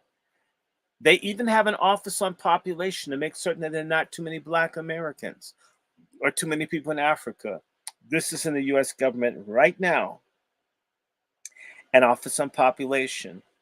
You wonder why they make it so hard. People ask why you're married. Have you ever been Black and tried to find a job as a Black man or even tried to start a business? This is done on purpose to make it difficult for you to have an income so our population can't grow. I absolutely love women and I love children too. Do you really think if things were optimum for me uh, financially, that I wouldn't have a house full of kids? And it's not just me. 50% of the Black men in this country that are above the age of 30 are single.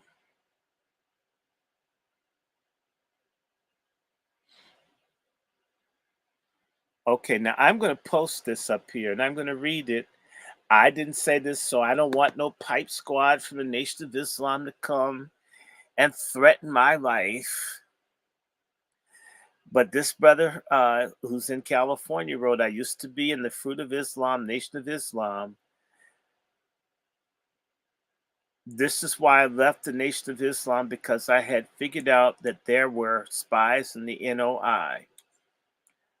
I'm simply going to respond to that by saying, my god brother is one of the founders of the Final Call, one of the early editors.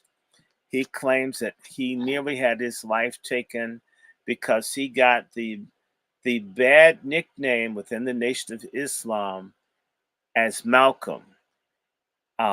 My inference from that is if you get called Malcolm and the Nation of Islam, they're telling you that they may take your ass out.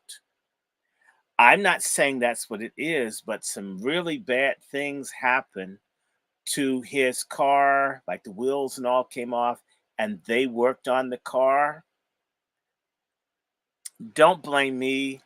I'm not casting aspersion on the righteous people in any of your groups, but I'll give you one more story. The late head of the metropolitan section of the Washington Post, Dr. Vincent E. Reed, the former superintendent of schools in Washington, shared a story with me that when he would go to see the Honorable Elijah Muhammad, he was confronted by a friend who said, "Have you lost your damn mind?" And he says, "What?" He says, "Why are you effing with the Muslims?" He says, "How do you know?" He says, "Man, I saw video. They had film of you going in and out," meaning that there were people in the Nation of Islam or pretending to be in the Nation of Islam who are spies, who are infiltrators. I'm not criticizing the sincere people within the Nation of Islam, but the Black Panthers were infiltrated. Dr. King was infiltrated. Garvey was infiltrated. The Black Liberation Army was infiltrated. Hmm?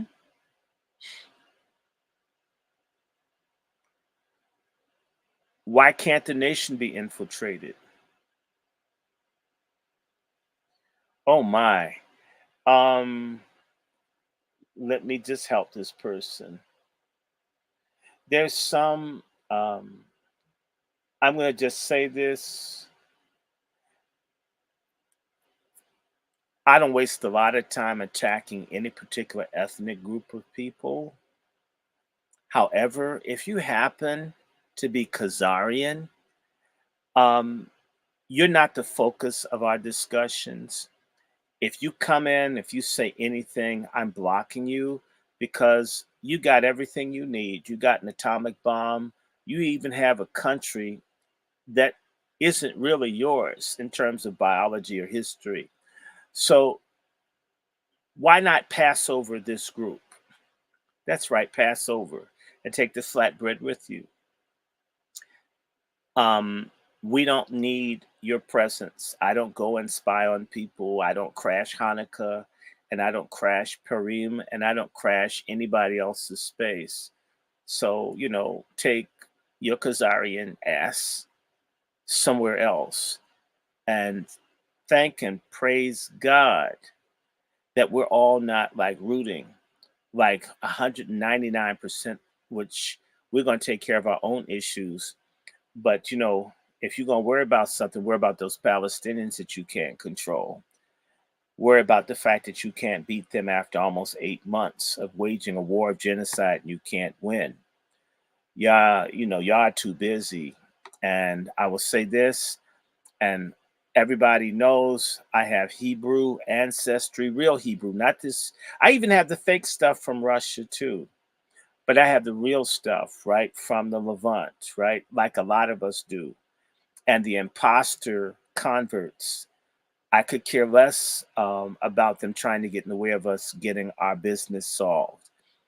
That's another problem that we have. And we need to learn how to tell people, get out of our business. And we need to tell Black folks, if you've got to sleep with someone, then you be with them. You are what you sleep. Stay out of our affairs. If you've got to lay up with another group of people, be with them. And if they dog you, don't come back to us. If we weren't good enough for you to be around, we shouldn't be good enough when they reject you for you to come back.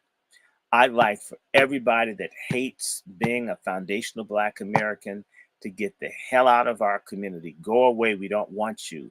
Jump off of the building, commit suicide, do something, but leave us be. And you will not be accepted by anyone else. And good luck with that. In fact, you're a masochist. Accept the abuse and leave us alone. I'm really sick and tired of people who are ungrateful to God and hate themselves and hate our ancestors and then come up in these spaces. Go over to the Klan meeting. Go to the go by the lake like that doctor in Louisiana that wants white friends so badly. Do us a favor. In fact, no one likes a Judas. Self-hating Black people, everybody hates you. And you know what, self-hating Black folks, traitors, the day is coming where Black people, foundational Black, will hate traitors. You guys are going to have meltdowns. That time is close at hand. The same way the system has to change, when the system has to change, they no longer need you. Uh, Sellout sisters, they're getting rid of all the diversity, equity, and inclusion jobs. They don't need you. You've basically destroyed the black family. We've killed 20, 25 million babies. We've ruined the black family, where sexy red has gonorrhea green and pussy pink lipstick. This is what's happened with all you sellout, no good, stud pork chop feminists. You useless trash. And all the simps who'll do anything to be laid up with someone as long as they don't have to man up and be a father. And haven't found a hole that they wouldn't penetrate even if it had STD inside of it. You guys are going to be turned on. Don't worry, it won't be people like me that are patient. I'm old Negro anyway. But the younger folks, when they find out what you really are, And I will say to you, I remember when black was beautiful. There used to be a point, late 60s, early 70s, a coon would get their ass beat. And nobody would help them because they felt they deserved it, because they betrayed the group. I don't advocate it, but you know what? It was very effective. Just think about that. What if people decide that they want to be effective? Don't get mad at me. I'm not putting my hands on nobody. But I want you to be clear. Judgment's coming. Now, let me keep reading. I want to get out this introduction. Introductions, how many more pages? It's a long ass introduction. I've got 6 more pages. So let me get through the introduction and then we can read the stories without all of this complex theoretical language. He uses so many. Before you catch your breath, there's another one. All right. I was saying Operation Chaos. All right. Having recently declared a war on crime, aka a war on blacks, President Johnson, who we were lied to and told was a friend of the Negro, that's my commentary. Okay. And let me see. Model left the Office of Public Safety, a CIA connected unit within the U.S. Department of International Development, whose mission was to combat the global communist revolution. Let me add that USAID worked with the Office on Population under a guy named Ravenholt. And Johnson, starting in 1965, they began to fund abortion and bad birth control and stuff that would mess up women all over Africa and Asia. Not giving these countries real development aid, but the means to sterilize and mess up their women. The same thing they do here to black women who are told killing babies and messing up their plumbing is freedom and health care. God. Add the weave and the other stuff and the obesity, and it's a disaster. But let me just keep that to myself. The global communist revolution, I just want to say, they felt would be fought by wiping out a quarter to a third of black and other babies of color through bad birth control. Same thing they've done here, except they've been more successful in America. We've killed 60% of our children the last 50 years. The Law Enforcement Assistance Administration bolstered the repressive capacity of domestic warfare state by dispensing block grants and technical assistance to law enforcement agencies and by working alongside the Office of Public Safety to facilitate the repatriation of counterinsurgency expertise. Let me translate. The CIA secret wars and America's open wars in Latin America and Asia, all those techniques were brought back and put against black people in America, starting with Johnson, the friend of the Negro, the Democrat, and all y'all keep voting blind Democrat. Nobody loves us except for God and those who truly love us amongst us. Let me do this one more time, but it's better. Thank you for that air purifier idea.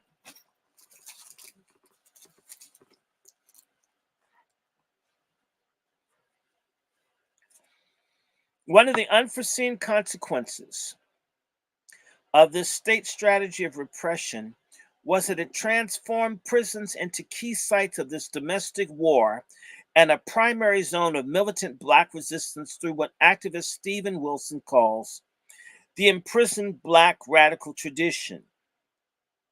In addition to assassinating political activists and facilitating internecine conflict, in other words, Black on Black violence and killing between Black radical groups,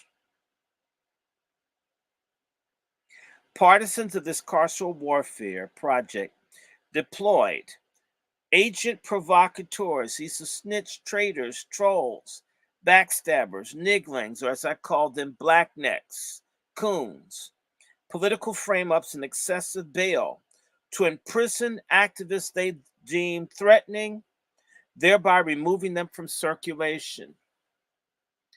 This happened to Mutulu Shakur, who died last year in jail for a crime he didn't commit.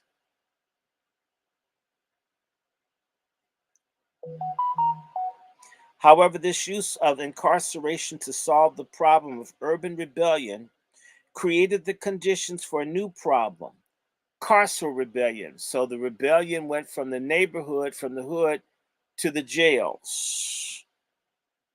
It can scarcely be a coincidence that massive uptick in prison rebellions emerged amid the state's intensified campaign to criminalize Black resistance. Black resistance is another word for Black men. Extending the trajectory that emerged in urban zones, prison rebellions proliferated. In Ohio in 1968, Minnesota and New Jersey in 1969, New York City and upstate New York in 1970, and California and Western New York in 1971. According to one study, 48 prisons erupted in 1972, the most in a single year in U.S. history up to that point. I need to bring to your attention that when Joe Biden won the election in 2020, or so we were told, all the prisons in the country were put under lockdown. As much as you hate Donald Trump, the Black prisoners preferred Trump to Biden, and the prisons were locked down because the people recognized with Biden as the one who's one of the main people that had Black people locked up, Trump was the last chance that certain people had to get out of jail, as flawed as Trump may be to some of you. The Black prisoners have been increasingly repressed. All the programs to help prisoners was shut down with Biden, and a lot of your dumbasses are going to vote for Biden blindly. I didn't say love Trump, but why is it the brothers in the worst situation in the country for Trump and folks outside who can't keep food in their damn refrigerator or keep their gas tank full or pay their bills want to vote for this bastard who raped his own daughter? It's now a matter of a public record. In particular, sorry ass Black women, why are you hoes going to vote for a predator that would rape his own daughter? If you're mad at R. Kelly, how could you love Joe Biden? Is it because white men are better when they rape children? Are y'all that, forgive me, fucked up in your brains that you hate Black men so much? White male predators are good and Black predators are evil, which they are. Shouldn't white predators be evil too?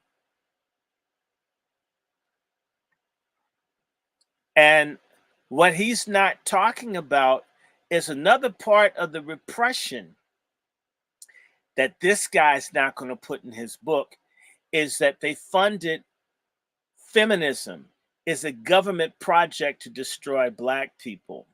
And they've used you black women to destroy your own people.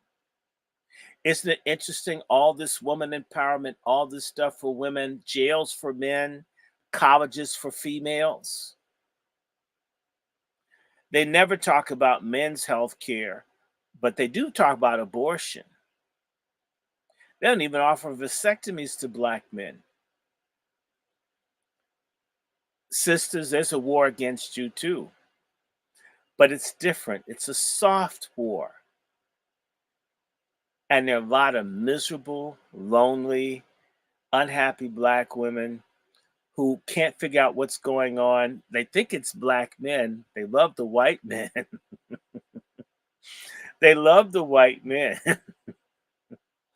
And these guys have messed up black men. They've messed you up and got you loving them to the point where when black women start getting chopped up and thrown into Lake Michigan and thrown into rivers in Louisiana, there's no outcry from any black women organizations. That is a fucking contradiction of all times, that when black women get slaughtered by white men, not a goddamn peep. I'm not. Now, the black man that lassoed that woman and raped her in New York, everybody's pissed, and they should be. When the black woman's chopped up, thrown in Lake Michigan, not a goddamn peep out of black women. The only time black women open up their goddamn mouths is to attack black men or attack other black women. Black women are being replaced systematically in banking and everywhere else by Latinos and Asians, and y'all not even beefing about it. It's not black men doing, it's white men that are getting rid of diversity, equity, and inclusion. It's white men. And yet, y'all want to get with them. I'm not saying don't. I'm only saying your body is a theater of war too. It never stopped. They got certain folks thinking if you've got kids by 10 different men, you aren't a slave. They got black women to reproduce 10, 12 kids for them to be slaves. Your kids end up in prison. They get the organs from your kids.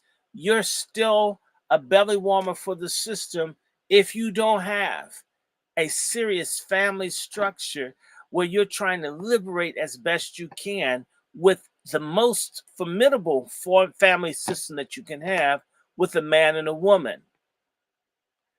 No other group of women in the world say they don't need men. All of this started in the late 60s. And I don't care who I offend. The most dangerous people in the black community today are black lesbian feminists. They're the most dangerous people. In part, it's partially black men's fault because anybody with the pussy is a superhero and a saint and a patriot to weak niggas who act like the world's going to run out of pussy if they're not a suck up to every woman that walks by. If a sister had a t-shirt on, I cut off black men's dicks, I can assure you I know 20 dudes that would try to talk to her. She's sexy. If a man had a thing, I beat black women's ass on his shirt, people would be going off on him, male and female. Black men do too check black men that mess over black women. Black women don't check black women that mess over black men or black children or black women. There is a femininity gap, an accountability gap, an agenda gap that you sisters have. It must be corrected.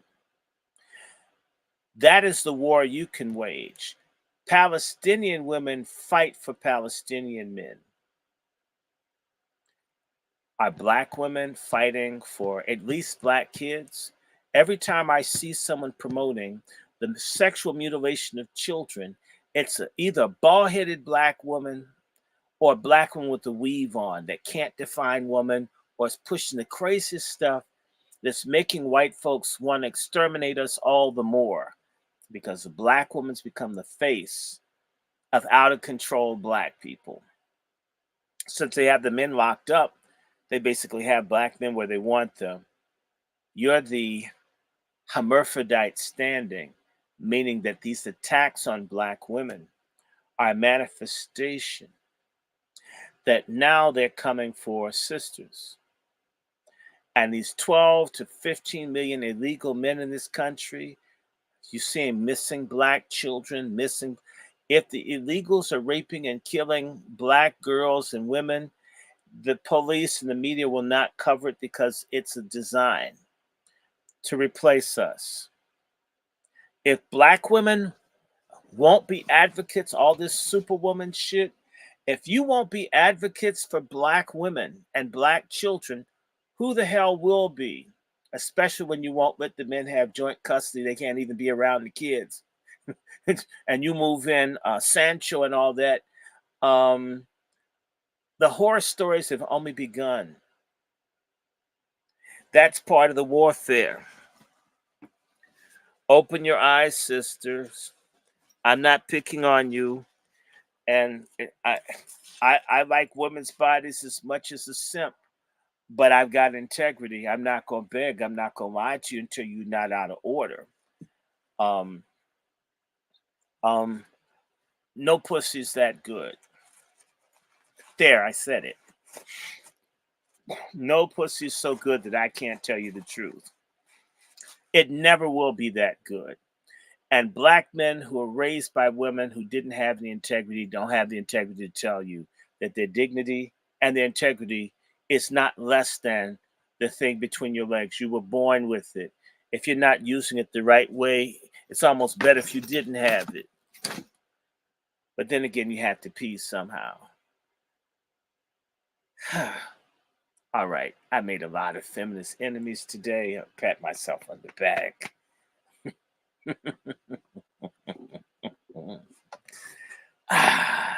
I love messing with feminists. God. Compelled to update its riot control manual for the first time in more than a decade, the American Correctional Association noted new developments in the form as well as the content of these new eruptions. Regarding the form, they were increasingly contagious, an idea that mirrored the anxieties of 17th and 18th century planocrats who feared that if allowed to develop, slave resistance would spread, infecting otherwise disorderly geographies. Regarding content, the ACA found that in the post-1970 prison rebellions were less likely to emerge as spontaneous outbursts of anger and more likely to be organized, calculated movements of massive resistance, supported and assisted by outside groups and led by intelligent inmates using revolutionary tactics. Moreover, alluding to their maximum demands, the ACA wrote that these new eruptions were increasingly motivated by a conscious desire to bring about revolutionary improvements in the American social system and put an end to the devaluation of certain elements of the population by those who were in positions of power. In other words, to lift up black folks and check white folks. Thus, we see that it is not only rebels, but also the state that understood this era of carceral struggle as being about as much as more than prison conditions and prison reform. Although they erupted within prisons, these rebellions looked beyond them. As I will show the fact that this was not widely understood today, it is an effect of prison pacification. Authored by some of the best minds in American corrections, the ACA manual sought to reorient carceral systems towards administration of political warfare. The organization advised prisoncrats to maintain well-equipped riot squads capable of splitting up the rioters into manageable groups, detailed maps of the physical layout to facilitate the tactical reassertion of control, and updated logs of available weapons and supplies. Based on the theory that all rebellions contain elements of leadership, the manual stressed that rebel leaders should be swiftly identified, eliminated, or rendered ineffective. It also advocated the use of psychological warfare, instructing prison crats to at to at to be at least as concerned with controlling the public's perception of riots as they were with controlling the riots themselves. As such, it urged administrators to cultivate mutual confidence and understanding with media outlets to achieve sympathetic coverage. It further indicated that public perception and not the regard for human life should be the primary detriment to dealing with hostage situations. Although a reckless disregard for hostage life would not be excused by the public or by his fellow employees, the ACA stressed that the prison guards accepted the same risk associated with being a police officer or a soldier. Therefore, determinations about the fate of captured guards should be based on political rather than moral calculations. Published in 1970, the manual reflects the insinuation of counterinsurgency into the normalized routines of prison management, a process that would only intensify over time, while the FBI's use of illegal covert actions to neutralize movements outside prison walls have been well documented. Its use of similar methods inside prison walls are not well known. On August 21st, 1970, 1 year to the day before George Jackson was assassinated in San Quentin Prison, Hoover launched a program of carceral counterintelligence, what became known as the Prison Activist Surveillance Program, PRISACS. It was first exposed by the legal team of Daruba Ben Wahad, an associate, I know him, a Black Panther Party Black Liberation political prisoner who the FBI helped frame for the attempted murder of two New York Police Department patrolmen in 1971. As a result of the protracted lawsuits against the Bureau, the NYPD, and the New York Department of Correctional Services, Ben Wahad, along with attorneys Elizabeth Fink, Robert Boyle, I've met him once, and others proved that the conviction was secured through the prosecution's illegal withholding of exculpatory evidence. Not only did this result in the reversal of Ben Wahad's conviction and his release from prison in 1990, it yielded more than 300,000 pages of documents pertaining to clandestine government repression of domestic dissent, including the Bureau's targeting of those whom incarceration had failed to neutralize. After safeguarding these materials for decades, Ben Wahad and Boyle entrusted me with several boxes from this massive archive. Since the rigorous study of war necessitates attention to both sides of the struggle, Tip of the Spear pulls exclusively from archives of white supremacy and repression, acquired from the personal collections of veterans like Ben Wahad and others, as well as state repositories and Freedom of Information Act requests. These documents attest to a constantly mutating statecraft of counterinsurgency across prison walls, recognizing that the state seeks to criminalize and incarcerate Black radical knowledge while stabilizing its own legitimacy. I analyze these hostile sources through a rebellious and disloyal interpretive paradigm. Just as the effective conduct of a revolutionary war demands mobility, flexibility, and creativity, so too does its historical interpretation. I therefore deploy carceral sources, surveillance files, official investigations, prison records, police records, and mainstream journalism in various ways depending on the context. In some moments, I cite them to corroborate what people have told me. In others, I invoke them to expose silences, distortions, and redactions, and narratives of domination, or to demystify the racist and patriarchal logics of the permanent war machine. In any case, my simultaneous reading of carceral and Black radical sources, a method I call archival war, generates the epistemic antagonisms that make no effort to resolve. To the contrary, I underscore these antagonisms as evidence of a war that unfolds on material, cognitive, narrative, and epistemological terrains. Epistemology is how people think. Um, repent, seek Jesus. Um, you racist white supremacists need to seek Jesus, and he's not white. You need to repent. Who is this racist on here? McGowan. He doesn't even know who the hell he is. And I want to say to you that racism is a sin, and racists burn in hell.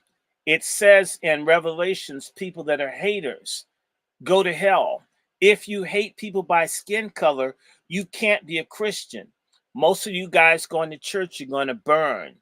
Your ancestors that lynched and enslaved people are already burning. What a sad life. You spend all your time hating everybody. You're going to tell me about Jesus.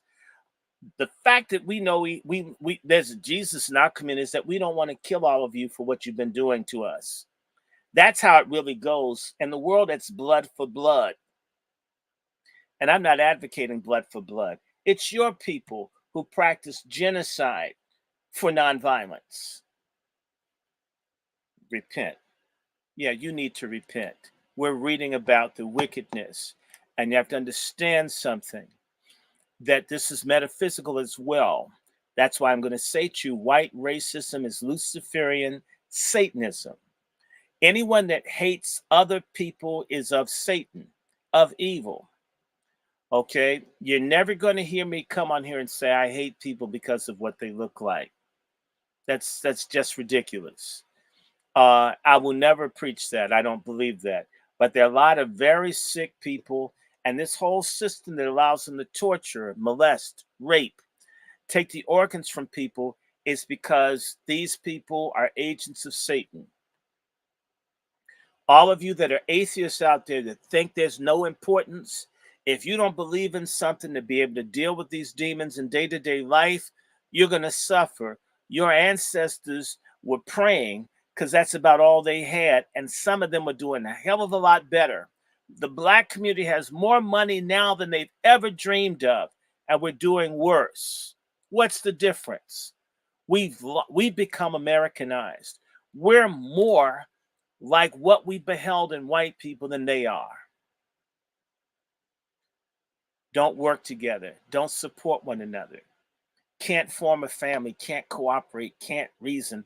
Pull out a gun at a party, start shooting people because so. This isn't who we are, but this is what we've fallen to. Part of why I want to read this book is I need you to understand they failed to crack the people in the prisons.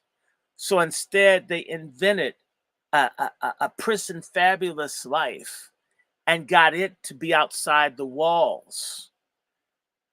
Remember, he was talking about public perception to make prisons glamorous, to make going to jail great, sagging and all this. This is part of a systemic thing to destroy us. Don't ever let anybody, in particular, nobody that's white or anything, ever talk to you about conversion to any religion. That includes Islam. If they're not talking about reparations and restitution for what's been done to us by the Muslims since the 600s and by the so-called fake weaponized Luciferian Christianity that they've been pushing since the 1400s. There's no God in that. These people talked about law and warfare. There's also the religious dimension to the warfare. It's been a crusade against us. The Moors that the Christian crusaders fought, a lot of them was black people. And the crusades that the Spanish waged against people in Latin America, and then what they did in America, this is a thing about I have the right to kill you because Jesus Christ is white. And you guys are the devil's people. And this is why I said I want to talk about Robert Louis Dabney and white Christian nationalism. It is satanic. Dylan Rolfe is satanic. All the people that are against reparations, it's satanic. I will be talking about this in the And my SALT sermon about 2:30 today, reparations is biblical. Jesus Christ believed in reparations. Anybody white calling themselves a Christian, if you follow Christ, you believe in reparations. If you're a Satanist, you don't. Anybody that ever dares tell you they're Christian and they're against reparations, they're a liar. And that's what I'm going to say. What's more reparational than the story that an innocent man dies to save humanity? That's a reparation. The whole Christian story is based on reparation. Any cracker that can't get that never knew who God was. Never let anybody tell you you don't know a damn thing about God if this country and this American empire doesn't disturb you mentally. The crimes that have been committed for hundreds of years against people and not even fighting them. If that doesn't disturb you, you couldn't know who God is. Why? The Christian thing teaches love. You couldn't love me and not want me to have housing, not want me to have safe drinking water, not want me to have good schools, and not have enough food to eat, not to have health care. You don't want me disproportionately in the military, in prison, on drugs, homeless, insane. You have to be an agent of Satan to want this. And I don't wish ill on any people. You look at all my videos and never would do that. I will not do that because I know who God is and they don't. So you racists, keep your racist Luciferian asses off of my platform because I'm going to tell you that you're going to hell. And the scriptures say, how can you love God who you've not seen and hate your brother? The very first person that was a murderer, and murder is a part of Satanism, was Cain. What did Cain say in Genesis? I'm not my brother's keeper. Racism says they're not responsible for what happens to us. It's justified. I just told you, John Marshall. Huh? John Marshall. We beat their ass. We do whatever we want to them. That's not the gospel. That's Satanism. And you don't have to be in the Nation of Islam to call a devil a devil. We got black devils, but I'm sorry. I'm going to call you out if you have, I don't care what you look like, but if you come with the spirit of Satanism and Lucifer, and you think because you're pink, I'm not going to trash you, you've come to the wrong place. And I say this to any black person that sits up under a jackass like T.D. Jakes, or these other people who haven't told these no good white preachers like Joel Osteen and all the others that they're going to burn in hell for being these evangelicals that let our people suffer like this, that they're going to burn. Those coon preachers are going to burn too. There's a responsibility if you say that you believe in God to tell people the truth. Part of the gospel is that you got to change your ways. The abolitionist movement that he's talking about was a movement that was telling people in so many words, if you owned people and you did this, you were going to hell. That was part of the power of the abolitionist movement, even though it was just a minority of people, white, that got it. That's why that brother Elijah Lovejoy was willing to die to fight slavery, and John Brown. And last month, on April 7th, there's a gentleman, if you're from Cleveland, named Reverend Bruce Clundell, a white man who threw himself in front of a tractor to try to keep them from building a school that was segregated. And they ran over him with the tractor and killed him, and they were innocent for murdering this white man who's a preacher. He was a Christian. He laid his life down for what's right. If you're not doing that, you're not it. 99% of what you see on Sunday coming up is a business. It's a hustle. It is a hustle. I'm sorry. I don't like most churches. You can't get me inside of them. That they're Masons and all this evil imagery and stuff in there. It freaks me out at this state. And I'm a preacher's kid. I don't like most churches. And in particular, I can feel the hate sometimes. You walk by a white church and you can feel the hate.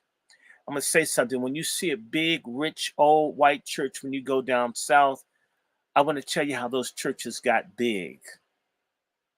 They got big off of a thing called a slave endowment, where the church owned slaves. Same church teaches you not to fornicate. They would screw the slaves and sell the children like rabbits. Churches did this. Princeton did it. Harvard did it. Yale did it. University of Virginia did it. When you see these First Baptists, first this, first, those churches throughout the South, their capital to have an educated pastor often were in the form of raping a black woman and selling the kids or use the black men. Yes, they did. How can that be God? That's Satan. You can tell a tree by its fruit. Do they love? Do we have a fair, equitable society? No, we don't. Can't be God. Keep dreaming. All right. I just had to, so yeah, please, please, please. I never said damn God. I never said damn scriptures. I didn't say, I said damn the business, damn the racism, damn the lies and the hypocrisy. Um, People need to understand Maryland, slave state. It's a Catholic slave state. The Jesuits owned people. They molested kids and all this other kind of stuff. I'm just saying. Georgetown University was saved by its sale of slaves. I'm just telling you. I mean, don't tell me to repent. Be very careful. One of the main ways that they dominate people is a lot of our folks think these other people have something we don't. White people do not have a lock on God. White people don't have a lock on truth. White people don't have a lock on reality. In fact, they're very much into unreality and denial. And they don't know who God is. Proof of that is how we've been treated. And I'm not trying to be funny, folks. Proof of how wicked this system is. I'm not trying to be cute, and I'm not trying to make anybody feel odd. But if I said to you, the King James Bible, written, put together about 1611, if I said to you, King James is my uncle biologically, same devil trying to lecture me doesn't even know that his kings and queens from Europe look like me. That's sickness. The Bible says Satan's the father of lies. The greatest lie is that everything and all civilizations start and begin with white civilization. It is a damn lie. It is a lie from hell. As I said in last week's sermon, racism is Luciferian white supremacy. It is a synagogue of Satan. Why do you think the scriptures talk about a synagogue of Satan? If you read in Revelations, it comes right after the church in what city? Philadelphia, brotherly love. The synagogue of Satan is juxtaposed to Philadelphia, people who love their brothers. Us. Synagogue of Satan of people who don't love their brothers. Racism is part of what we're warned about in the Bible.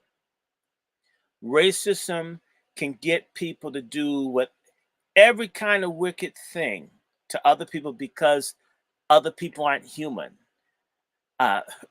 It is so satanic and it's normative, and the main purveyors of racism worldwide, sorry, you white people. On a global basis, y'all been everywhere, messed over. Nobody's ever done anything like y'all have for like 600 years straight, and proud and use God's name in vain to say it's God's will that we kill off the Indians, we enslave and kill the Africans. That's God. No, if that is your God, it is Satan, and you're a Satanist.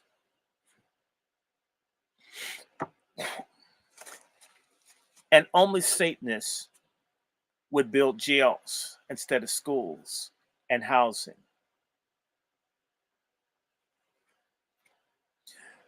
We need to reassert the moral authority of our ancestors to call people out that they're Satanists.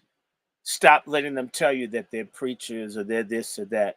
Uh, you can't tell me a goddamn thing. Let me tell you something. I'm going to stop here. Back in the 90s, all these so-called white evangelical churches, because they're waging war against us too, had this racial reconciliation thing with black churches, and they apologized for slavery. It's bullshit. Because these same white churches support a thing called ALEC, the American Legislative Exchange Council, where they create legislation to reduce black people to slavery. Did you know there's such an entity? And they consistently think of and look at ways to take away everything that black people have gotten since 1865. And this is all they do. Just sit down and say, how can we hurt black people?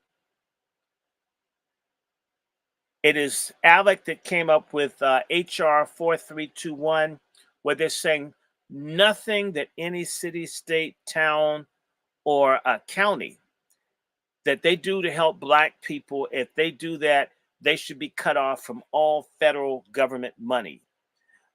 Basically, they're trying to get a law where literally the only way that black people will be able to exist is to be in a situation worse than slavery. That was put in committee last year. That's what these fake white Christians do. And if you're not like that, then God damn it, then tell your other racist white folks to stop it. You could stop it. Never let them come and talk to you. Y'all need to talk to each other, white folks. Confront each other. And they won't do it because you know what? Their God is white power. It isn't Christ. It's not the thing in the book. The Bible is used as a weapon against people. And in fact, not only is it used as a weapon, they tried to set it up where we couldn't even read. So we had to just go with what they told us. And in reality, to this day, too many of us go with what these people tell us. To hell with what they say.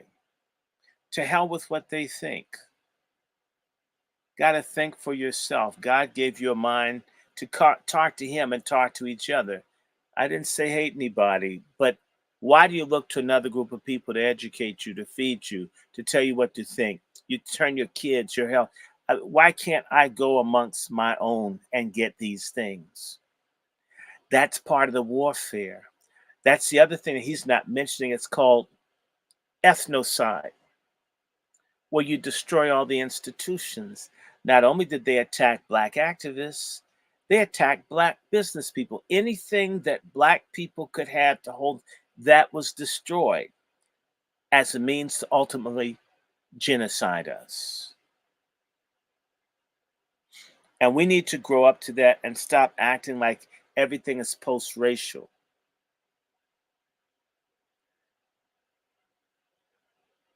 And I don't care whether people know or not, if someone points a gun at you and pulls the trigger and didn't know it's loaded and shoots you dead, you're just as dead as if they meant to shoot you. And I'm going to tell you something, I must finish. The most disgusting thing about racist white Americans is that there are 80 million black people in this country. We have the 6th largest economy in the world. And they know more about China and Germany and Russia and everywhere else. They don't know anything about us in this country. That takes a whole lot of work to pretend to literally make a people extinct in your own mind. That they don't even matter. They know more about the illegals coming in than you. will do more for an illegal than a black veteran or a black person that's paid into the system, and not see that as contradictory. I mean, whether you like me or not, what you would give it to a mass killer that's lit out of jail in Honduras, you do all that, but a black veteran, you leave him starved to death. That's hatred, and that's genocide. You used his health up and messed him up, and then you leave him to die. That's how they got rid of blacks in Argentina and Uruguay, and Chile. Not that they're not blacks, but they decimated the black men, put them in all these wars. Same thing happens here. Put them in jail. Never let anyone lecture you about God. Never. If they really believe in God, what are they willing to do for you? I'll be talking about that later today. We have to talk a little bit about spiritual stuff too. It's all interconnected. If you understand that J. Edgar Hoover said they have to prevent a rise of a black messiah, they see the war against us in spiritual terms as well. All the little black leftists and other people say, oh, there's no God, we don't need all this. They've been listening to, forgive me, GCP commies. And yet the GCP, when they want to take some land from somebody, they start talking about the Bible and Torah and all this other kind of stuff, right, to manipulate people. We're the only people who will throw away a transcendent concept of brotherhood, unity, and spiritual harmony because of a passing phase.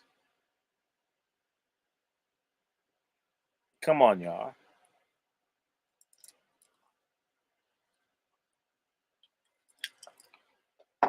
All right. Let me keep going.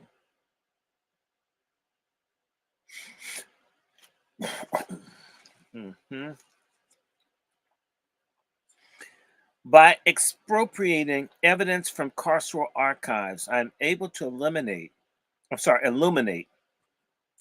the prison pacification process in the process, prison pacification in the process of formation, frantically reacting to the crisis that the FBI helped create.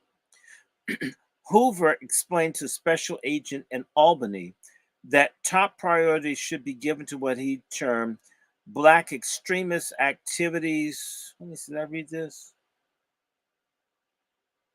I'll read it anyway. Black extremist activities in penal institutions, a term that discloses the structuring of anti-Blackness in the Cultural War. And on March 9th, 1971 memo, he wrote, there is no question that a definite link is being established between the extremely dangerous Black extremist organizations such as the Black Panther Party and Black extremist groups operating within the penal system in this country. Likewise, there's no doubt regarding the fact that the Black extremists in our penal system are increasingly responsible for fomenting discord within the penal system, including extortion, blackmail, rioting, and the holding of hostages in the furtherance of their revolutionary aims.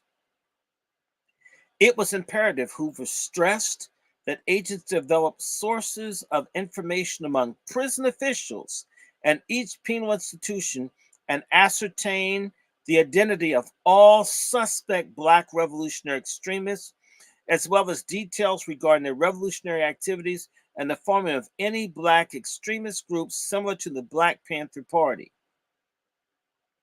Moreover, arrangements should be made to be advised in advance of the release of any revolutionary Black extremist to enable the Bureau to open an investigation to follow his activities immediately after release.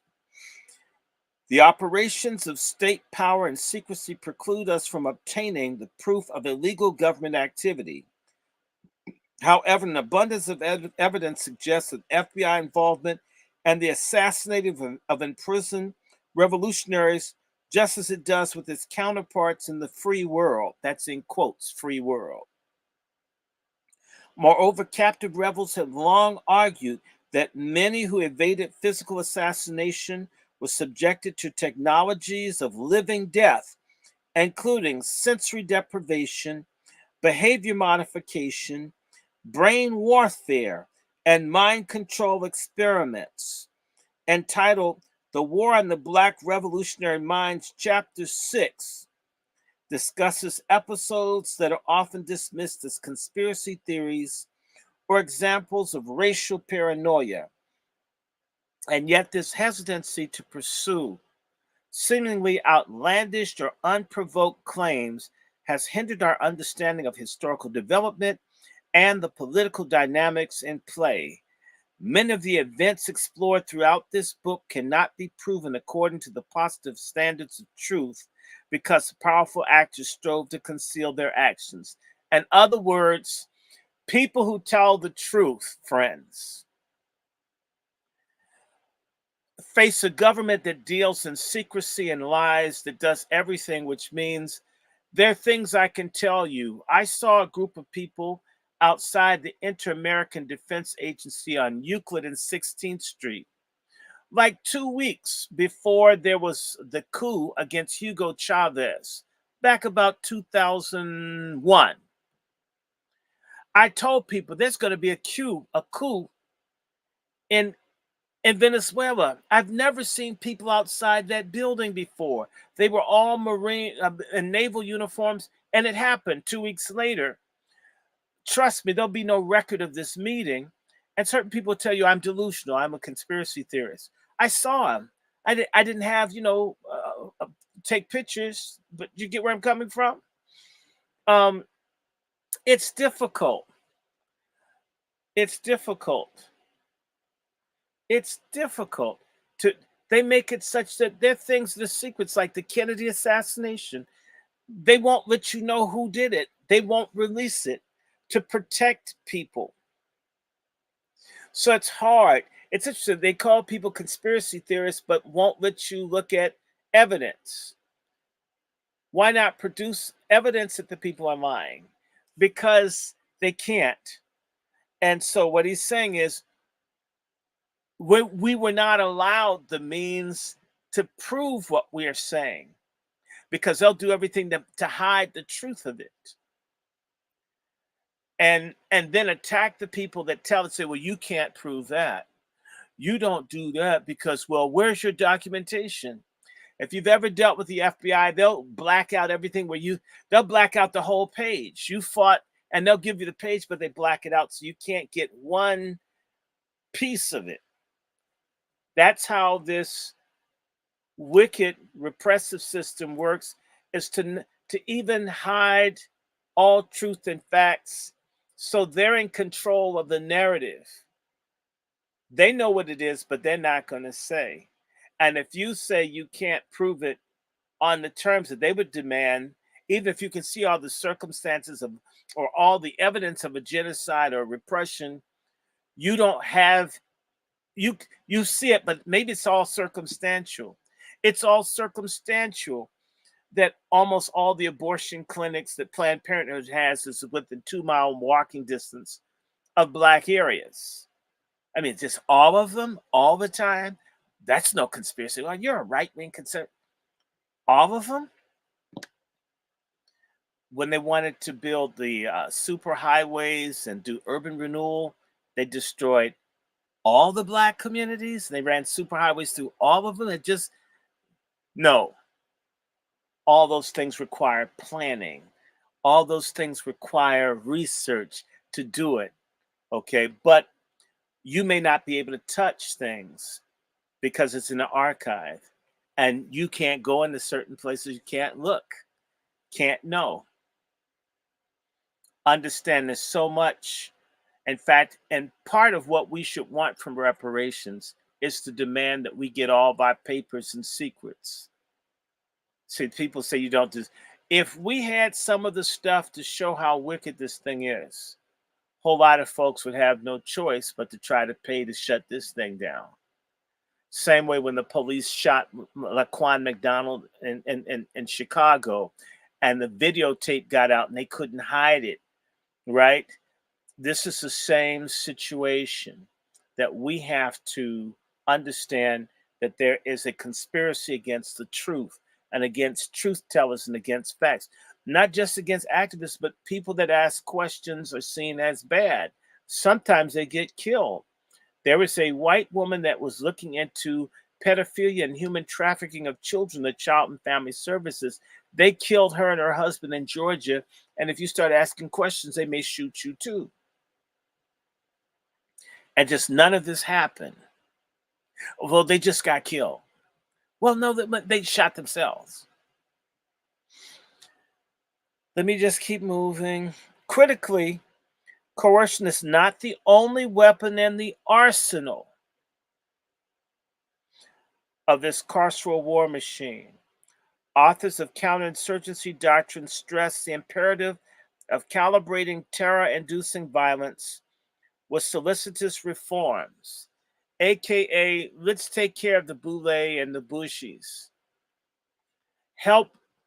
Let's make it seem as if things work. Look at what we're going to do for Michael Jordan and Oprah and Jay-Z and Shitty and Demonce. Help them and get people to say everything's fair. You just tried. Look, Obama won. Believe. You get me? It's a divide and rule. Give certain people, certain privileged favorite coons get stuff, and other people, no matter what, can't. I say, man, it's because you didn't try hard enough. Well, you need to wear the right suit. You need to know how to talk. You need to do this. You need to do that. See, you're too ethnic. You know, you need to put on some blue contacts, put some blonde in your hair. They'll make it. Or get a grant, man. Just join, right? It's all a way of controlling people. It's not always through violence. Listen to this: United States Army Counterinsurgency Field Manual. Counterinsurgency means basically a way to fight against people. Notes that auxiliaries might be co-opted. Listen to this: auxiliaries, helpers, coons, traitors might be co-opted by economic or political reforms. So you help 10% of black folks. Top 15% of black folks have 85% of the wealth in the black community, if not more. They're the ones pushing Biden and saying everything is great. And you'll never see them. The ones in caucus and all these people, they're the ones making 6 and 7 figures. They don't live the reality of 85% of black people. And I tell you, you could be like them. Suck a dick. Get screwed in the behind. Munch carpet. Get in an interracial relationship. Stop believing in God. Become a Buddhist. Or just stop being so black. Then you can have the good things too. Screw Clive Davis or Mr. Blumberg or whoever. Who is that guy from Universal Music that's named? I'm not going to call him. Co-opted by economic or political forms, while fanatic combatants will most likely have to be killed or captured. So the people who don't want to be bought off, those who can't be tricked into cooning, they kill them. Malcolm X couldn't be bought. Dr. King couldn't be bought. Medgar Evers couldn't be bought. Fred Hampton couldn't be bought. Henry and Henrietta Moore couldn't be bought. People who couldn't get bought get killed. And we can name others of people all over the country that get killed. They couldn't be bought. And there's another type of repression. I know what it's like. I have a friend who is a Black Panther. He can't get a job at a McDonald's. Trust me, I know what it's like to apply for a job and the job's open, and then all of a sudden the job's closed. There was a lady that was calling around, an African lady from Liberia was calling around telling people to fire me. She's connected to the intelligence community. I'm just telling you, I've experienced it. Trust me, a lot of people that are outspoken and Black, they can't work certain places. It's not that they committed a crime. It's that this thing is still in operation. When 9/11 occurred, I want to tell you that Javi Garima, the filmmaker at who made Sankofa, I don't know if he was joking, but what he said to me is that the people asked him about me. I used to raise a lot of hell when I was a student at Howard. That they asked the teachers about me, what needed to happen to me.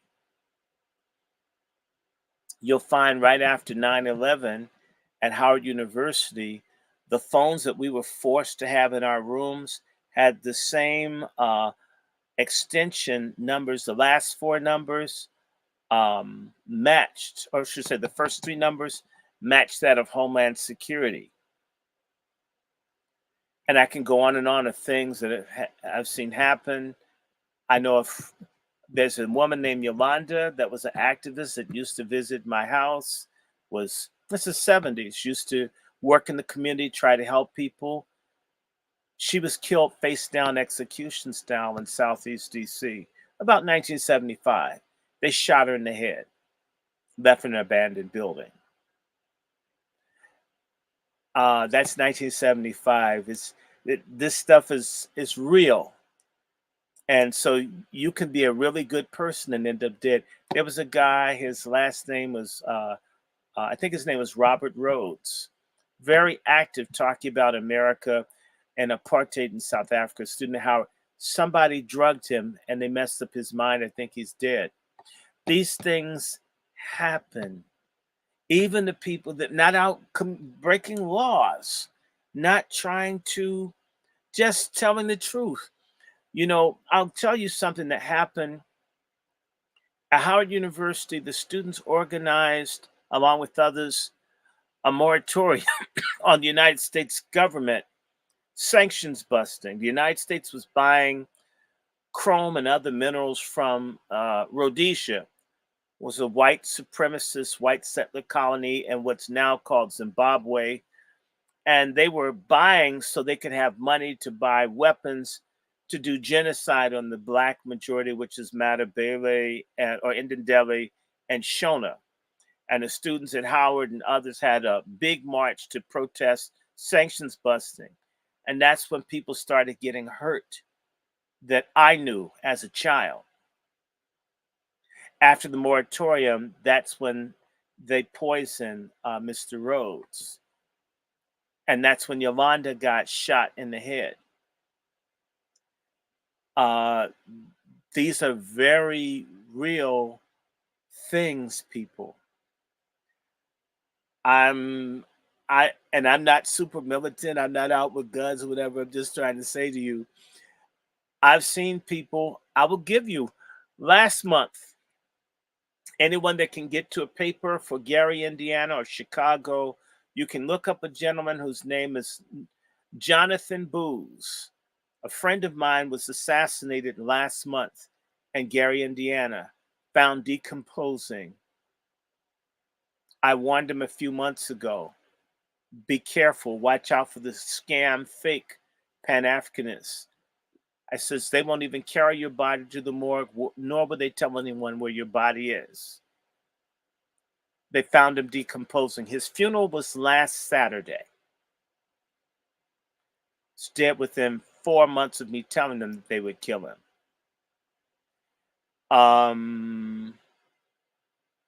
He's a friend. He's dead. 49 years old. I don't make these things up. I'm not trying to scare you. I'm I don't have a huge platform that what 32 people watching whatever. Um Even small, this guy was trying to help the youth, trying to take over the school system in Gary so black kids could learn. He's dead. He's dead. Nobody knows anything. This has happened more than a few times. This is happening now. Okay. I was in the same hospital as Dick Gregory. A doctor I didn't know was going to try to give me surgery without the consent of my mother, who's my guardian. I mean, when I'm in the hospital, they had an ambulance and everything to take me somewhere. That was in March of 2022, and I had to fight like hell to get out of that hospital. They're not going to kill me like Dick Gregory. I told my mother. You don't think they know who we are and where we are? And they want to puncture my lungs and all this stuff and get me to agree to it. No guarantee, and they wouldn't be liable if my lungs suffered. I'm serious. So, well, people a couple of bits trying to tell me that you're gonna stab me in my lungs. See all the gagging and stuff I'm doing with the stuff I already have. What do I need with a hole in there, right? Mm-mm. Open your eyes. There's a war that's declared on us, whether we want to fight or not. I'm not a person of violence, but I'm telling you, violence is being done against us on so many ways until we don't even think about it. Let me keep reading. Measures designed to rectify genuine grievances and increase prosperity. So, in other words, they say, hey, wait a minute, we really are effing black people. So, we are screwing them. Let's use some KY jelly.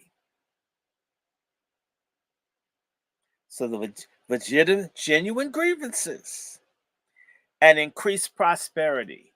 In other words, pay off a few. Deprive insurgents of issues that can be exploited to foment popular unrest. Listen, I'm going to tell you this name. Explains Frank Kitson. Let me just tell you, I know about Frank.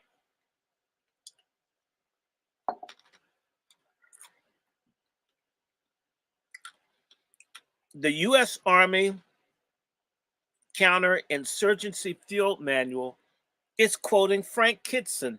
Frank Kitson was in charge of doing genocide in Malaysia against the Malays and Chinese and against the black people in Kenya.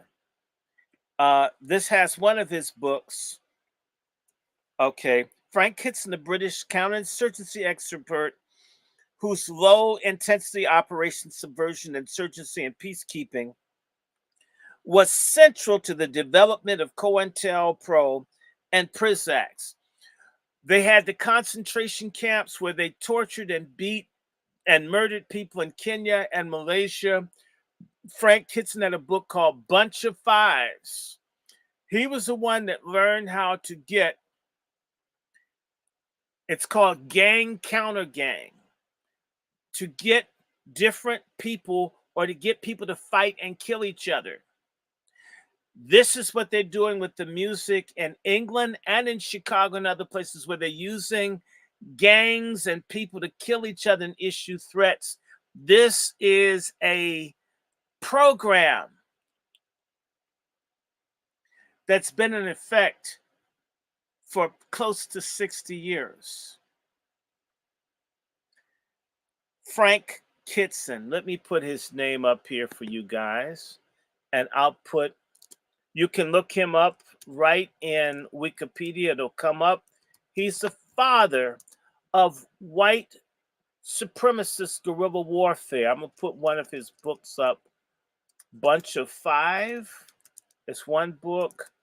And he also came up with the gang counter gang, where he could get black people to murder each other for the state. Did you see a gang counter gang situation? Yes, you did, with the Black Panthers and United Slaves in Los Angeles, 1965. Or no, later than that, 66, 67, where Bunchy Card and the other guy got killed. In fact, Karenga, who a lot of you worship and follow that Kwanzaa shit, is an agent. I said it, I don't care. Frank Kitson, Gang, Counter Gang. Let me put up on the screen for the people who don't like to read. Frank Kitson, Bunch of Five, Gang, Counter Gang, Warfare. Okay. I have Kitson's books. I think I have Kitson. I may have Kitson's books here. I buy a lot of books, which is why I always ask people donate, donate, donate, please. In fact, who's donated? Who's dropped? Nobody, by the way, as far as I know now. I didn't get $1. I've been on here since 10 o'clock. It's what, 2 hours.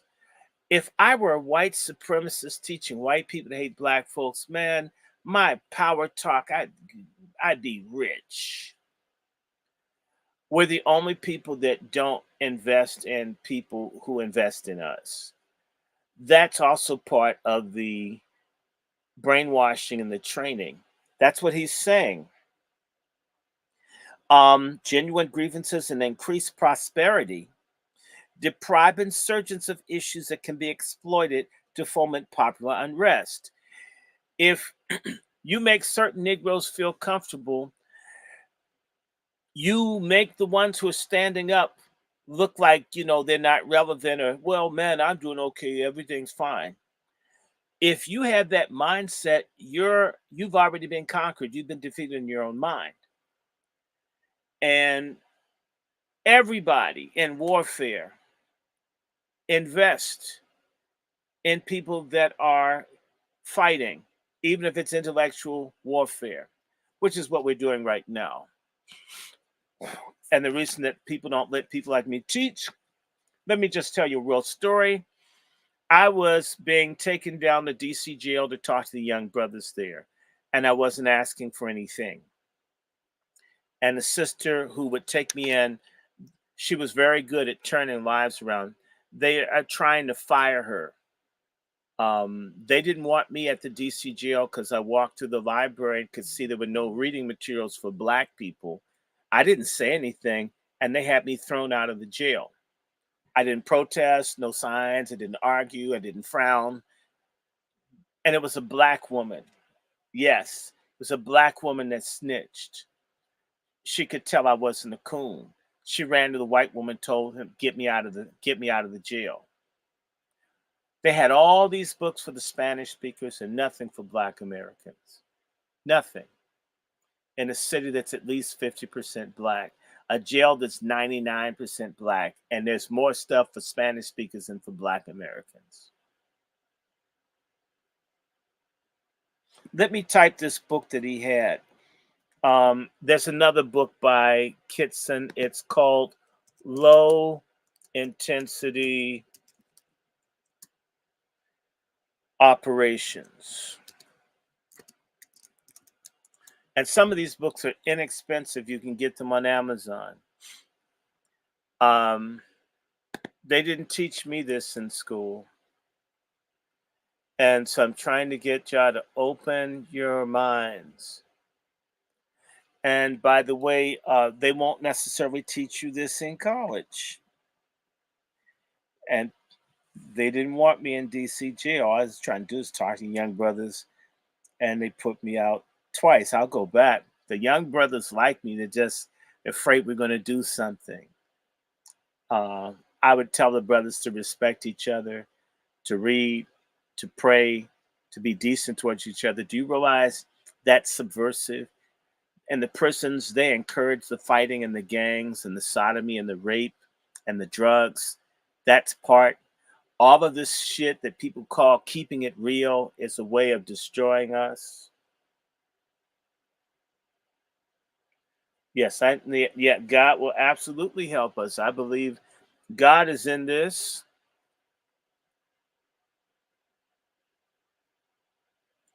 Wake up. And again, nobody ever heard me say I encourage people to hate folks. You don't know who you're looking at half the time. We should look at people's hearts and their character. Always be vigilant. But as I said to you, the main weapon that these people have are sellouts. traitors that look just like us. Listen to this. They, the intelligent inmate leaders, can be neutralized to a considerable extent by prompt management, attention to widespread correctable grievances. Notes the ACA. The tip of the spear engages with repression and reform as complementary tactics of war that facilitate what scholars have called movement absorption, movement capture. The Voting Rights Act, the Civil Rights Act, the Open Housing Act, that's movement capture. It gave the bougie, elite, boule black folks what they wanted, and it was over. I can have interracial sex. Oh, Loving v. Virginia. I can have interracial sex. I can eat a hamburger next to a Klansman. I can take a crap next to a Klansman. I can vote for people who won't change my situation. Wow, I'm free. Okay. Movement capture, and listen to this, movement channeling, like what the sodomites were doing with Black Lives Matter, channeling us behind trans, or the people of color madness, or ladies, feminism.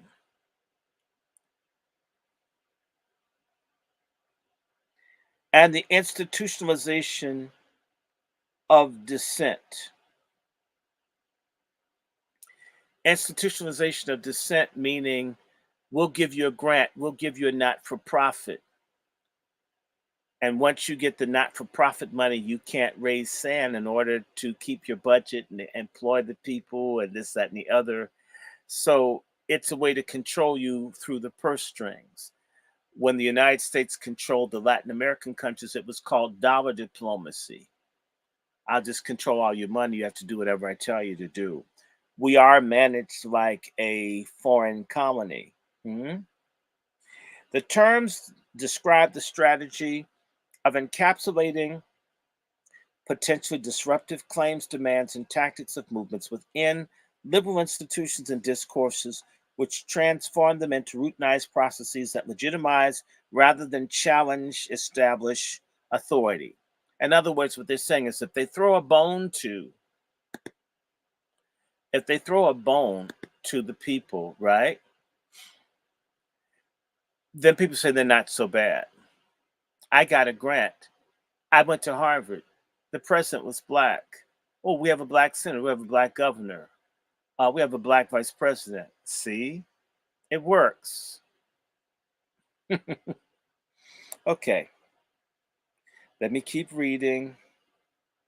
Without an understanding of this critical aspect of counterinsurgency theory and practice, listen to this, weaponized reforms will continue to thwart the development of revolutionary and abolitionist projects, as well as their analysis and historization. In many cases, reform, a hallmark of liberalism, involves a little more than the use of obfuscating language that aims to reshape the political and epistemological terrain of struggle. What is he saying? It's like people of color, uh, diversity, equity, and inclusion, um, post-racial. You do a little bit here or there and you call it something, and that changes supposedly the discourse of the reality of the people. Hi, Kenya. What they used on the Mau Mau, they're using here on us, or the Land Freedom Army. And the same way in Kenya, they killed the real leaders of the freedom movement in Kenya. They killed them in America too, and they killed them in South Africa too. And the French killed the ones in Cameroons and the Central African Republic. Their first president, Buganda, died in a freaky plane crash in 1959. These same things work. They build them up and break them up. Okay. And of course, they got Patrice Lumumba, and we can go on and on. So these reforms are meant to prevent. It's sort of like, let me say to you, for you younger people, When the riots took place, let me tell you, they were throwing money at and jobs at everybody black, like it was going out of style. Everybody was getting stuff. You just showed up and black, you got a job. As soon as the riots and they calmed things down, they killed the activists, jailed people, doubled down on the dope in the community, all this other kind of stuff. By say 1972, they started taking it all away, and it started with Nixon to destroy. And it was Johnson, and they didn't plan to continue the programs. It was just to cool things down.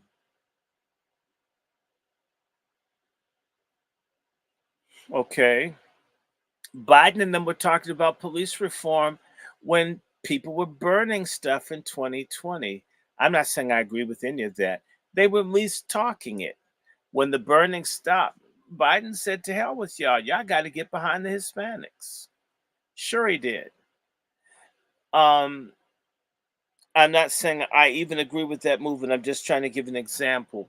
But all kinds of things. There were all kinds of youth programs. They were giving books. They were giving food. They were doing all kinds of stuff all over the community, but they also had people spying. They used those programs to spy. They had Vista. All these people were spying. These are white kids from certain places would spy and learn about who all the black people were so they could be targeted. It looked like they were helping. And in reality, these weren't like the projects. They weren't meant to solve the black housing problem.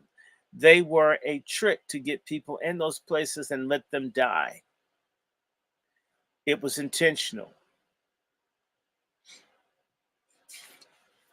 We need to understand that. We've been lied to about the civil rights movement. The reason that they keep praising the civil rights movement is you think if they let a dog bite you or you get water hosed, that you'll get some rights. Well, the police kill a good 1,000 blacks every year.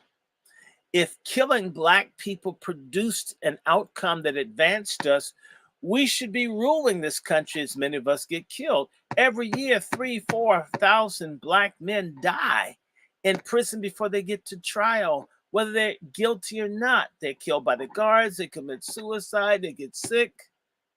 If getting beat on Edmund Pettus Bridge meant so goddamn much, how could the thousands of people that get killed by the police not translate into some kind of social change for us, other than we were lied to? The civil rights movement was a bullshit public relations scam. I'm not saying that I don't like the access it's supposed to give, although this country is segregated now as it used to be. The schools are segregated now as they used to be. And Louisiana and in Alabama, Alabama should have 2 black congressional districts. They have one. They just won in Louisiana. Louisiana is 40% black, and there was just only one black congressperson. I mean, South Carolina is about 30%. They got one. I mean, even with the voting rights, they find that hasn't changed stuff. And with all the boule and the sellout black people as an auxiliary of the Democratic Party, which is all they are, black folks have become a wing of the Democratic Party, which is the same party that was for slavery, lynching, Jim Crow, and everything else. And they gave a few reforms between 1964 and 1968. And then the Democrats stopped doing it because the Republicans came in on a Southern strategy. And a lot of these people started voting for the Republicans who ran on, they basically switched roles. Actually, they didn't really switch. The Republicans started doing the same thing that the Southern Democrats did. And certain people basically became Republican to keep it going. So we've been trapped between them. And the Republicans, a lot of them, not all, have been attacking everything that black people had. And the Democrats haven't defended. They're not even fighting for welfare. Going back to Clinton, they've been cutting even the crumbs that they used to give.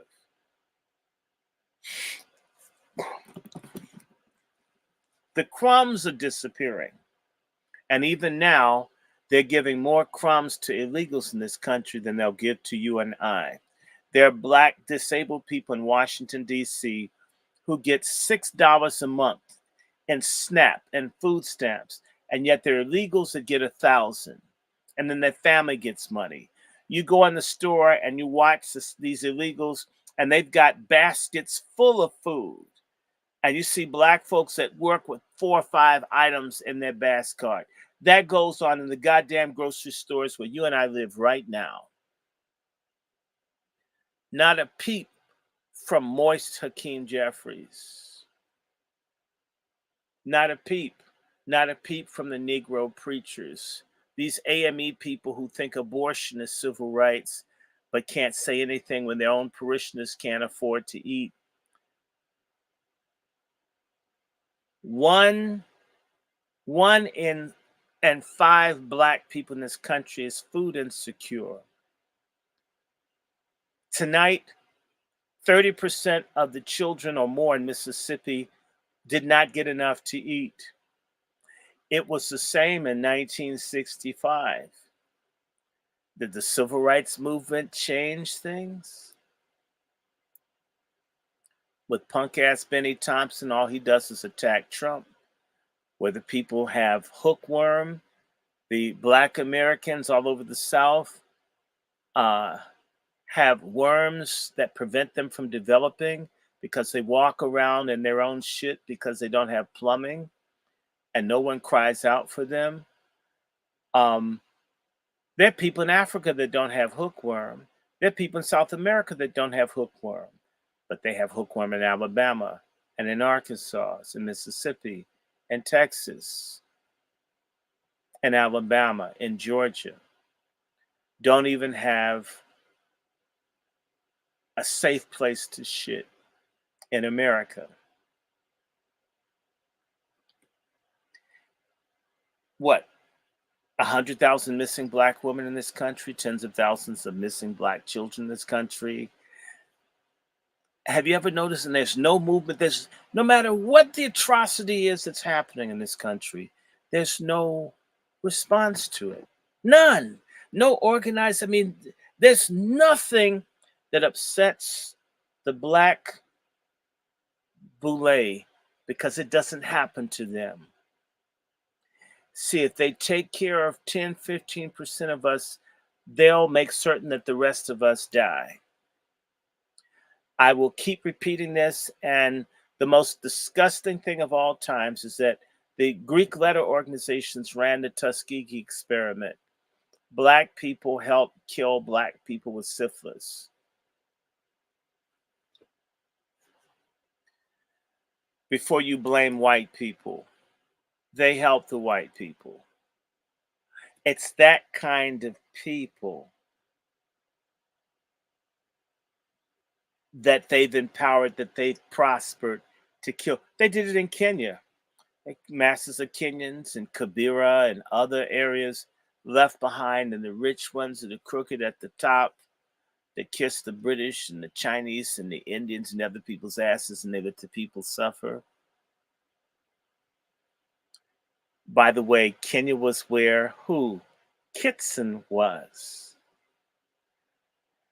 Think about it. Obama's from where? Kenya. Obama's father came to America through the CIA's African airlift. Your dumbasses voted for Obama.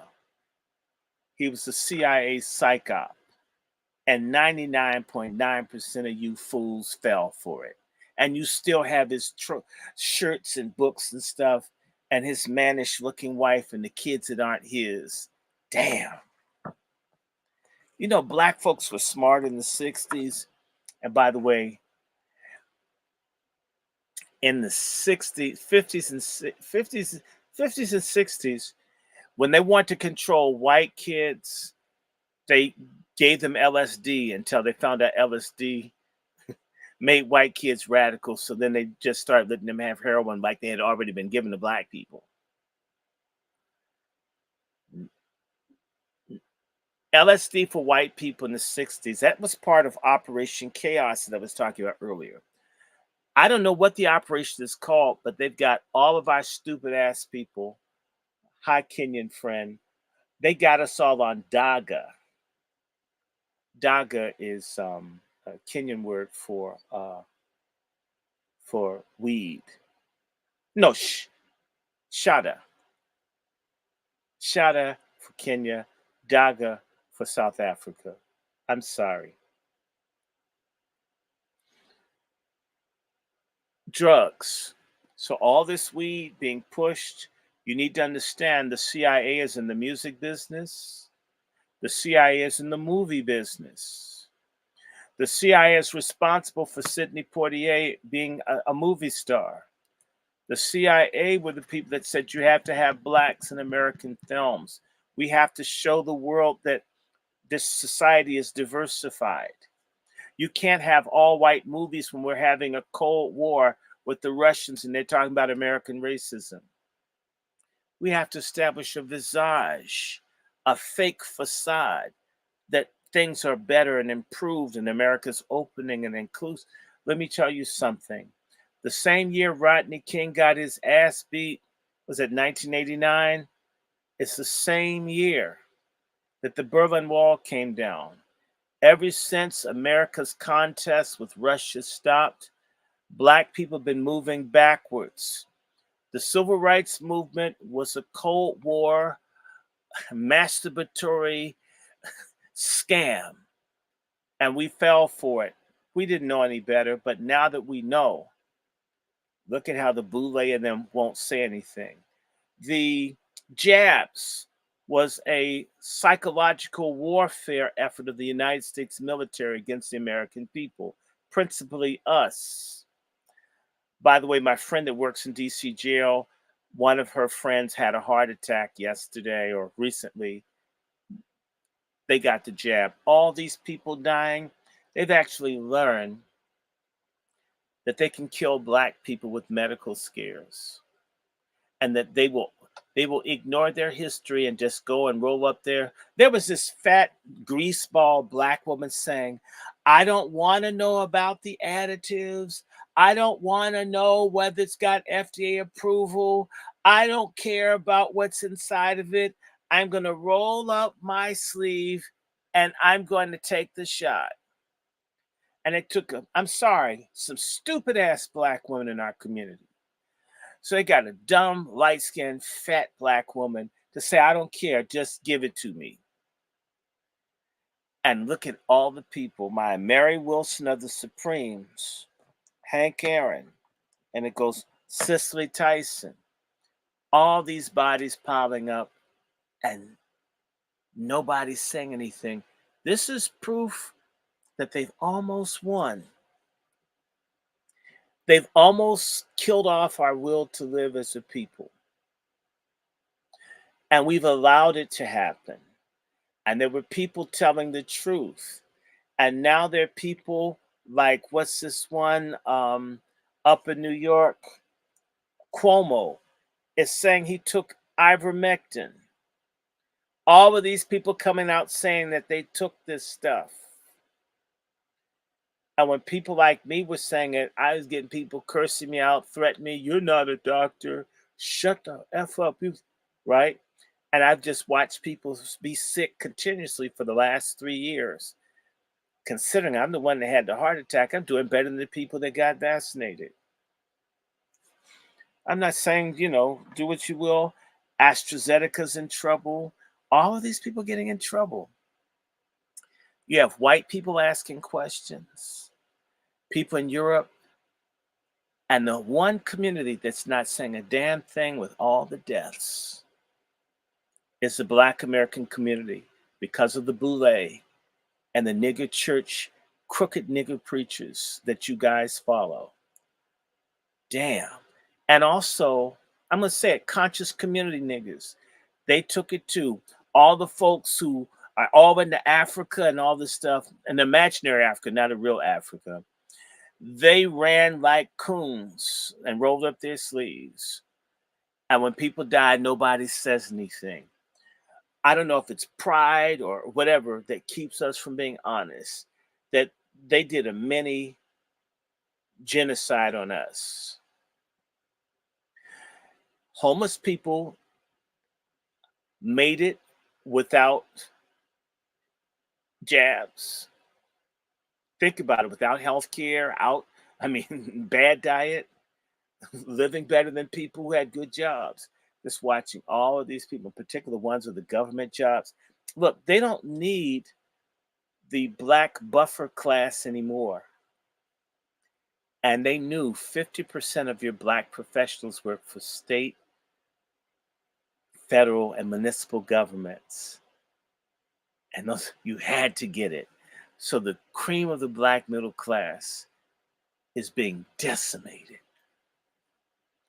And not a goddamn whimper. They're so proud of the fact they have a 401k, that they've got benefits and they've got stable employment, that their Hatch Act, I don't ever raise my voice. I got my job, right? They're dying on the vine. It's a pacification. Let me keep reading. Let me see. Oh, and I've just got a page and a quarter left. Okay. In many cases, reform, a hallmark of liberalism, I've read this before, involves little more than the obfuscating language that aims to reshape the political and epistemological terrain of struggle, operated in the context of anti-communist counterinsurgency at the height of the Cold War. Expert propagandist Paul Linebarger dubbed this as nomenclatural reform. And what Ricardo de Leon, an imprisoned Black Panther, called the euphemistic baptisms, prisons became correctional institutions, guards, correctional officers, wardens, superintendents, with similar rhetorical shifts occurring on the national level. In other words, they changed the name of what these people did to make it seem cool.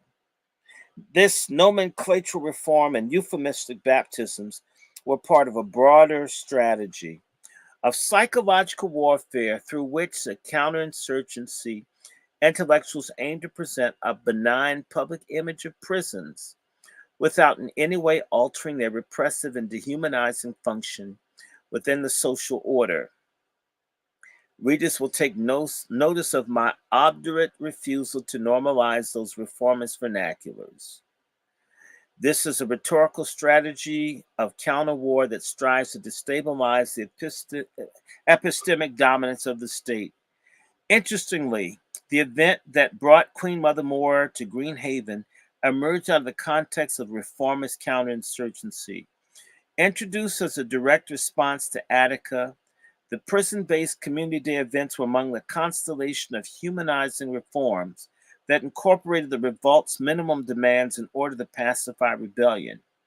After Attica, as I show in Chapter 5, New York prison crats began operating their prisons to outsiders as a tactic of control.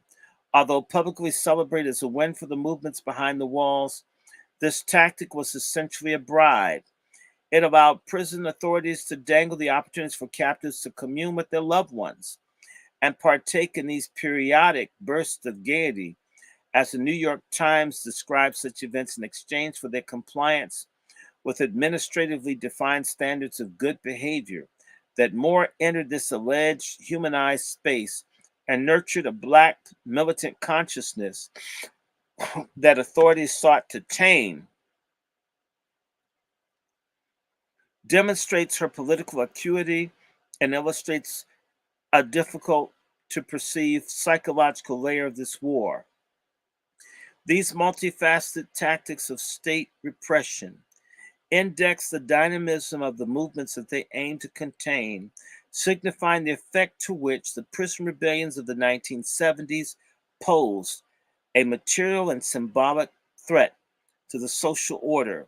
These highly politicized, self-organized anti-carceral eruptions demonstrated that the most despotic institutions in U.S. society could not contain a rising tide of collective striving for liberation. Moreover, national and international support for these movements signaled a widespread view of the state as illegitimate, as lacking the authority to criminalize populations and banish them from the realm of rights, humanity, and civilization. By recasting the prison as war and tracing the collision of the long Attica revolt against the imperial technologies of pacification, Tip of the Spear provides a counter history of the contemporary carceral landscape. Readers will not be rewarded with the comforting resolution, nor will they find prescriptions for future action. To seek such prescriptions in an academic book is a fool's errand. He better not talk about no revolution and want to work at American University. What this text provides is an archive and a theory driven narration exposing a war that has been intentionally concealed. Although its geographic focus is New York State, it yields a wealth of new insights about Black radical politics and state repression that are global in scope and critical to the understanding of the current political moment. It shows that without understanding carceral space as zones of undeclared domestic war, zones that are inextricably linked to imperial and officially acknowledged wars abroad, we cannot fully understand how and why the United States became the global leader of incarceration that it is today. It is my belief that with the consciousness that we inhabit war, communities of struggle will be in a better position to live through, organize against, and abolish it. I want to make two things because it's time for me to stop. I got to break here. But how do you guys like this book thus far? Like this if you learned something. And this is just the introduction. The rest of the book is an easier read. I'm going to read more of this tomorrow. I promise you we're going to come back and do this again. But I want to say two things. No, I need to sleep. Why do I stay up all night? Angry black man, when you go send me a piece? And this is work. Okay, now I want to bring up something that I'm very pissed about. I'm pissed about the fact that black women are raped in prisons all the time and there's no outcry from women. Where the hell are you, black women? Women get raped in prison all the time. Black women get raped in the military all the time. They're disproportionately represented in the military, disproportionately raped. Silence. I'm going to keep pointing my finger in the eye of black women. Wake up. Feminism is a lie. Your mission is to be beside and a helpmate to black men, not to be his leader. No, people are led by their women. That's insanity. It will never be so. If women were the true leadership of the black community, they would incarcerate you in greater numbers. If you were the true leaders of our community, the cops would shoot you in greater numbers. Stop claiming credit for that you don't suffer for. It's immoral. It's despicable. It contributes to why we can't see eye to eye because you're lying to yourselves. Don't believe white radical lesbian feminist hype. They hate you too. They push for you to be sterilized. I didn't see any white women fighting against sisters on Norplant or on Depot. Grow up. I want to say one other thing. When I do these talks, I must say to you, I hated certain sorts of people in my classroom because if you come late, they would, and there's a kind of black person that doesn't realize how out of order they are. If I came into someone's classroom late, I would start taking notes and try to find out someone that would tell me versus, hey, disrupt the class for the teacher. Hey, what are you guys doing? That's stupid. I never saw in the university a white person do that. Not one time. I saw it constantly as a teacher, but of not understanding you can't do that. I mean, this is serious, even though it is, it's sort of informal, but it's serious. And nobody's hiding information on this platform. But people should also not hide their intelligence, their manners, their decorum. And it is, you would never disrupt a white person doing that. You'd wait. We should give each other, that's why I say treat me like I'm white. Give each other the respect that we give other people. And nobody would disrupt John Hendrick Clark. Not that I'm on his level, but damn. And I always include the information. Never. And the only reason you wouldn't get information is because something like StreamYard, they kept taking down or making it impossible for me to send a note out. That's the only way that you wouldn't get it, is that I wasn't allowed to give it to you. So let's not make things complicated about information and facts. The last thing I'm going to say to you is I'm going to read more of this. This book is absolutely fascinating. I'm going to try to read most of this book, if not in its entirety. Today I did a lot of explanation. Because a lot of our folks aren't honest. When they don't understand something, they just and no, you don't know what the hell was said. I would explain. I'd rather you know than read a whole bunch of difficult words and you not know what I'm talking about. I wouldn't have written it as hard for someone to. That's an academic book, and that means this was written for scholars, for people who deal with all the Greek and Latin and all this, and it's not made for. And when I talk to them and say, you need to write a more simplistic book for it to be accessible to the people you want to reach. But this is an academic book. So I took the time. I could have gone faster because the stories, the complexity of the writing is a lot easier once we get through, but it's worthwhile to do the introduction. So everybody that likes this, please like it, share it. I'm gonna come back and do part 2 tomorrow, or today, I'm sorry. And I've got to get ready to do my sermon. So I'm going to try to finish my sermon early. And if I get it my way, I'm going to try to maybe start this maybe 7 o'clock, 7, 8 o'clock, I think. 7, 8 o'clock, 8 o'clock. I'll make certain it's not 10. That way we'll have more time. It'll move faster. Hopefully I can get this done in 3 readings. May God bless you. Shalom, blessed Sabbath to all of you. Wake up and again, love people.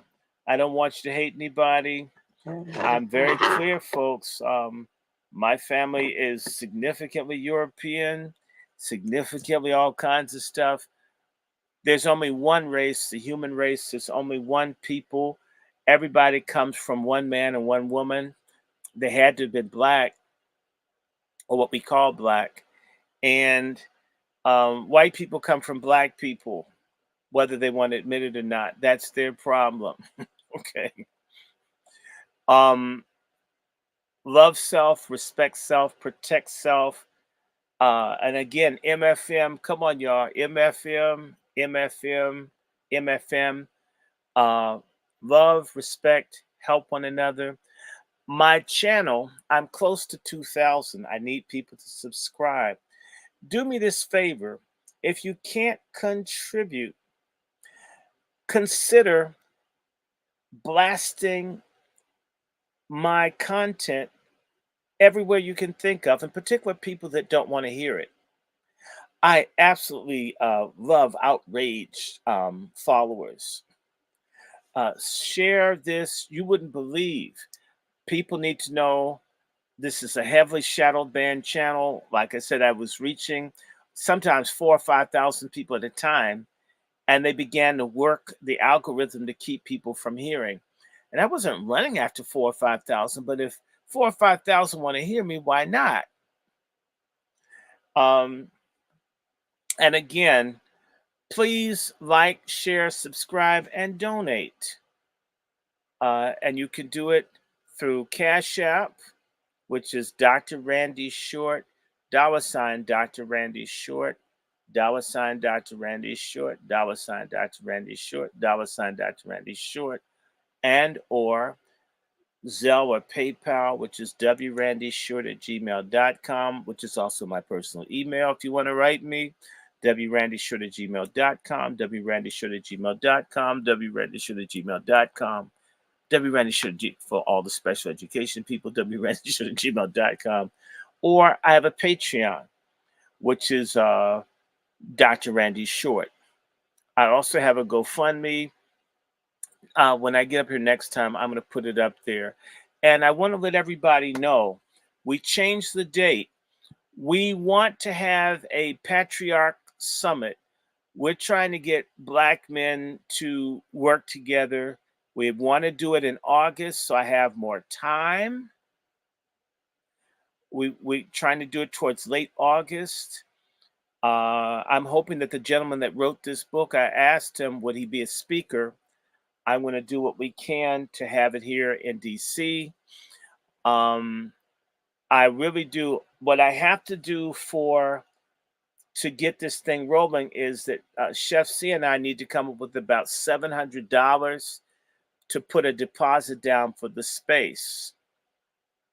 So I'm asking folks, definitely, I'm going to put a GoFundMe up, but we need we need 700 for the space. And in reality, we'll need about 1,200 just to have the venue because we're going to have to pay for security. You need it these days. But it'll be a Patriarch Summit. I'm looking to have people talk about farming, talk about firearms, talk about family, talk about business, talk about manhood. Look to have some psychologists and some other people come in and just look at what we can begin to do for each other in real terms. So also, I want to encourage everybody, if you like Tariq Nasheed, there's a movie called Microphone Check. It comes out next Thursday on the 23rd. I think I'm in it. I know I got interviewed. It's probably going to be funny. I'm just very honest with people. And anyway, may God bless all of you. Keep praying for me. If you can't send something, you can't get people to subscribe, do what you can. I would like to get this channel moving again. Y'all have no idea. It wasn't a lack of interest in sharing the books. It really was health happens, as my sister Deborah says. Much love to all my sisters. I thank all the moderators. Sister Star, God bless you. Brother Negro, Torrance, Darren, again, Torrance Jarrell, bless you. Copper, Bones, bless you. Oh, El Negro Hotep, you are such a gift. You always send me so much information. I appreciate you. Chris, Manico, Jumbo, Van Richthofen, and Miriam. Randall, oh my God. Indiana, let me see. So, and Darren, hello. Yeah, shitty. Eric Jones. Okay. Everybody, much love to you. I better get out of here so I can be ready for our fellowship tomorrow. Yeah, please. And let's chat. Send me an email, OG brother. I mean, before I fall asleep, maybe we can chat via email. I look forward to that. I actually try to respond to lots of emails. As long as the people don't send me like dozens, I can't respond to everything people think about. But I do want to talk to you. And again, you guys agree. I'm going to read from this book again. And we're back. I thank you for your prayers. This is Tip of the Spear. Unfortunately, the lowest price I could get this for was like $28, and it's paperback. The hardback is 80. But I said, you know what? I'm going to go back to read. I gotta go back to reading books to my friends, and so I spent basically $30 because I said this is too powerful to not share. And if you see on my book, I got much to share with y'all. So let me lay down, take a nap, do some praying, and uh, after my Sabbath worship, I try to put some stuff out for you. Okay, you guys be good and share this, share this, share this, share this, share this. Okay, I'm done. I'm gonna stop. Much love to you. I see you, brother Judah, and thank you, brother Judah. Thank you, OG brother. Thank you for everybody that's been on. Um, uh, wow. I just thank everybody. Okay. I feel great. I'm back. I felt like I was in jail not doing this. Take care.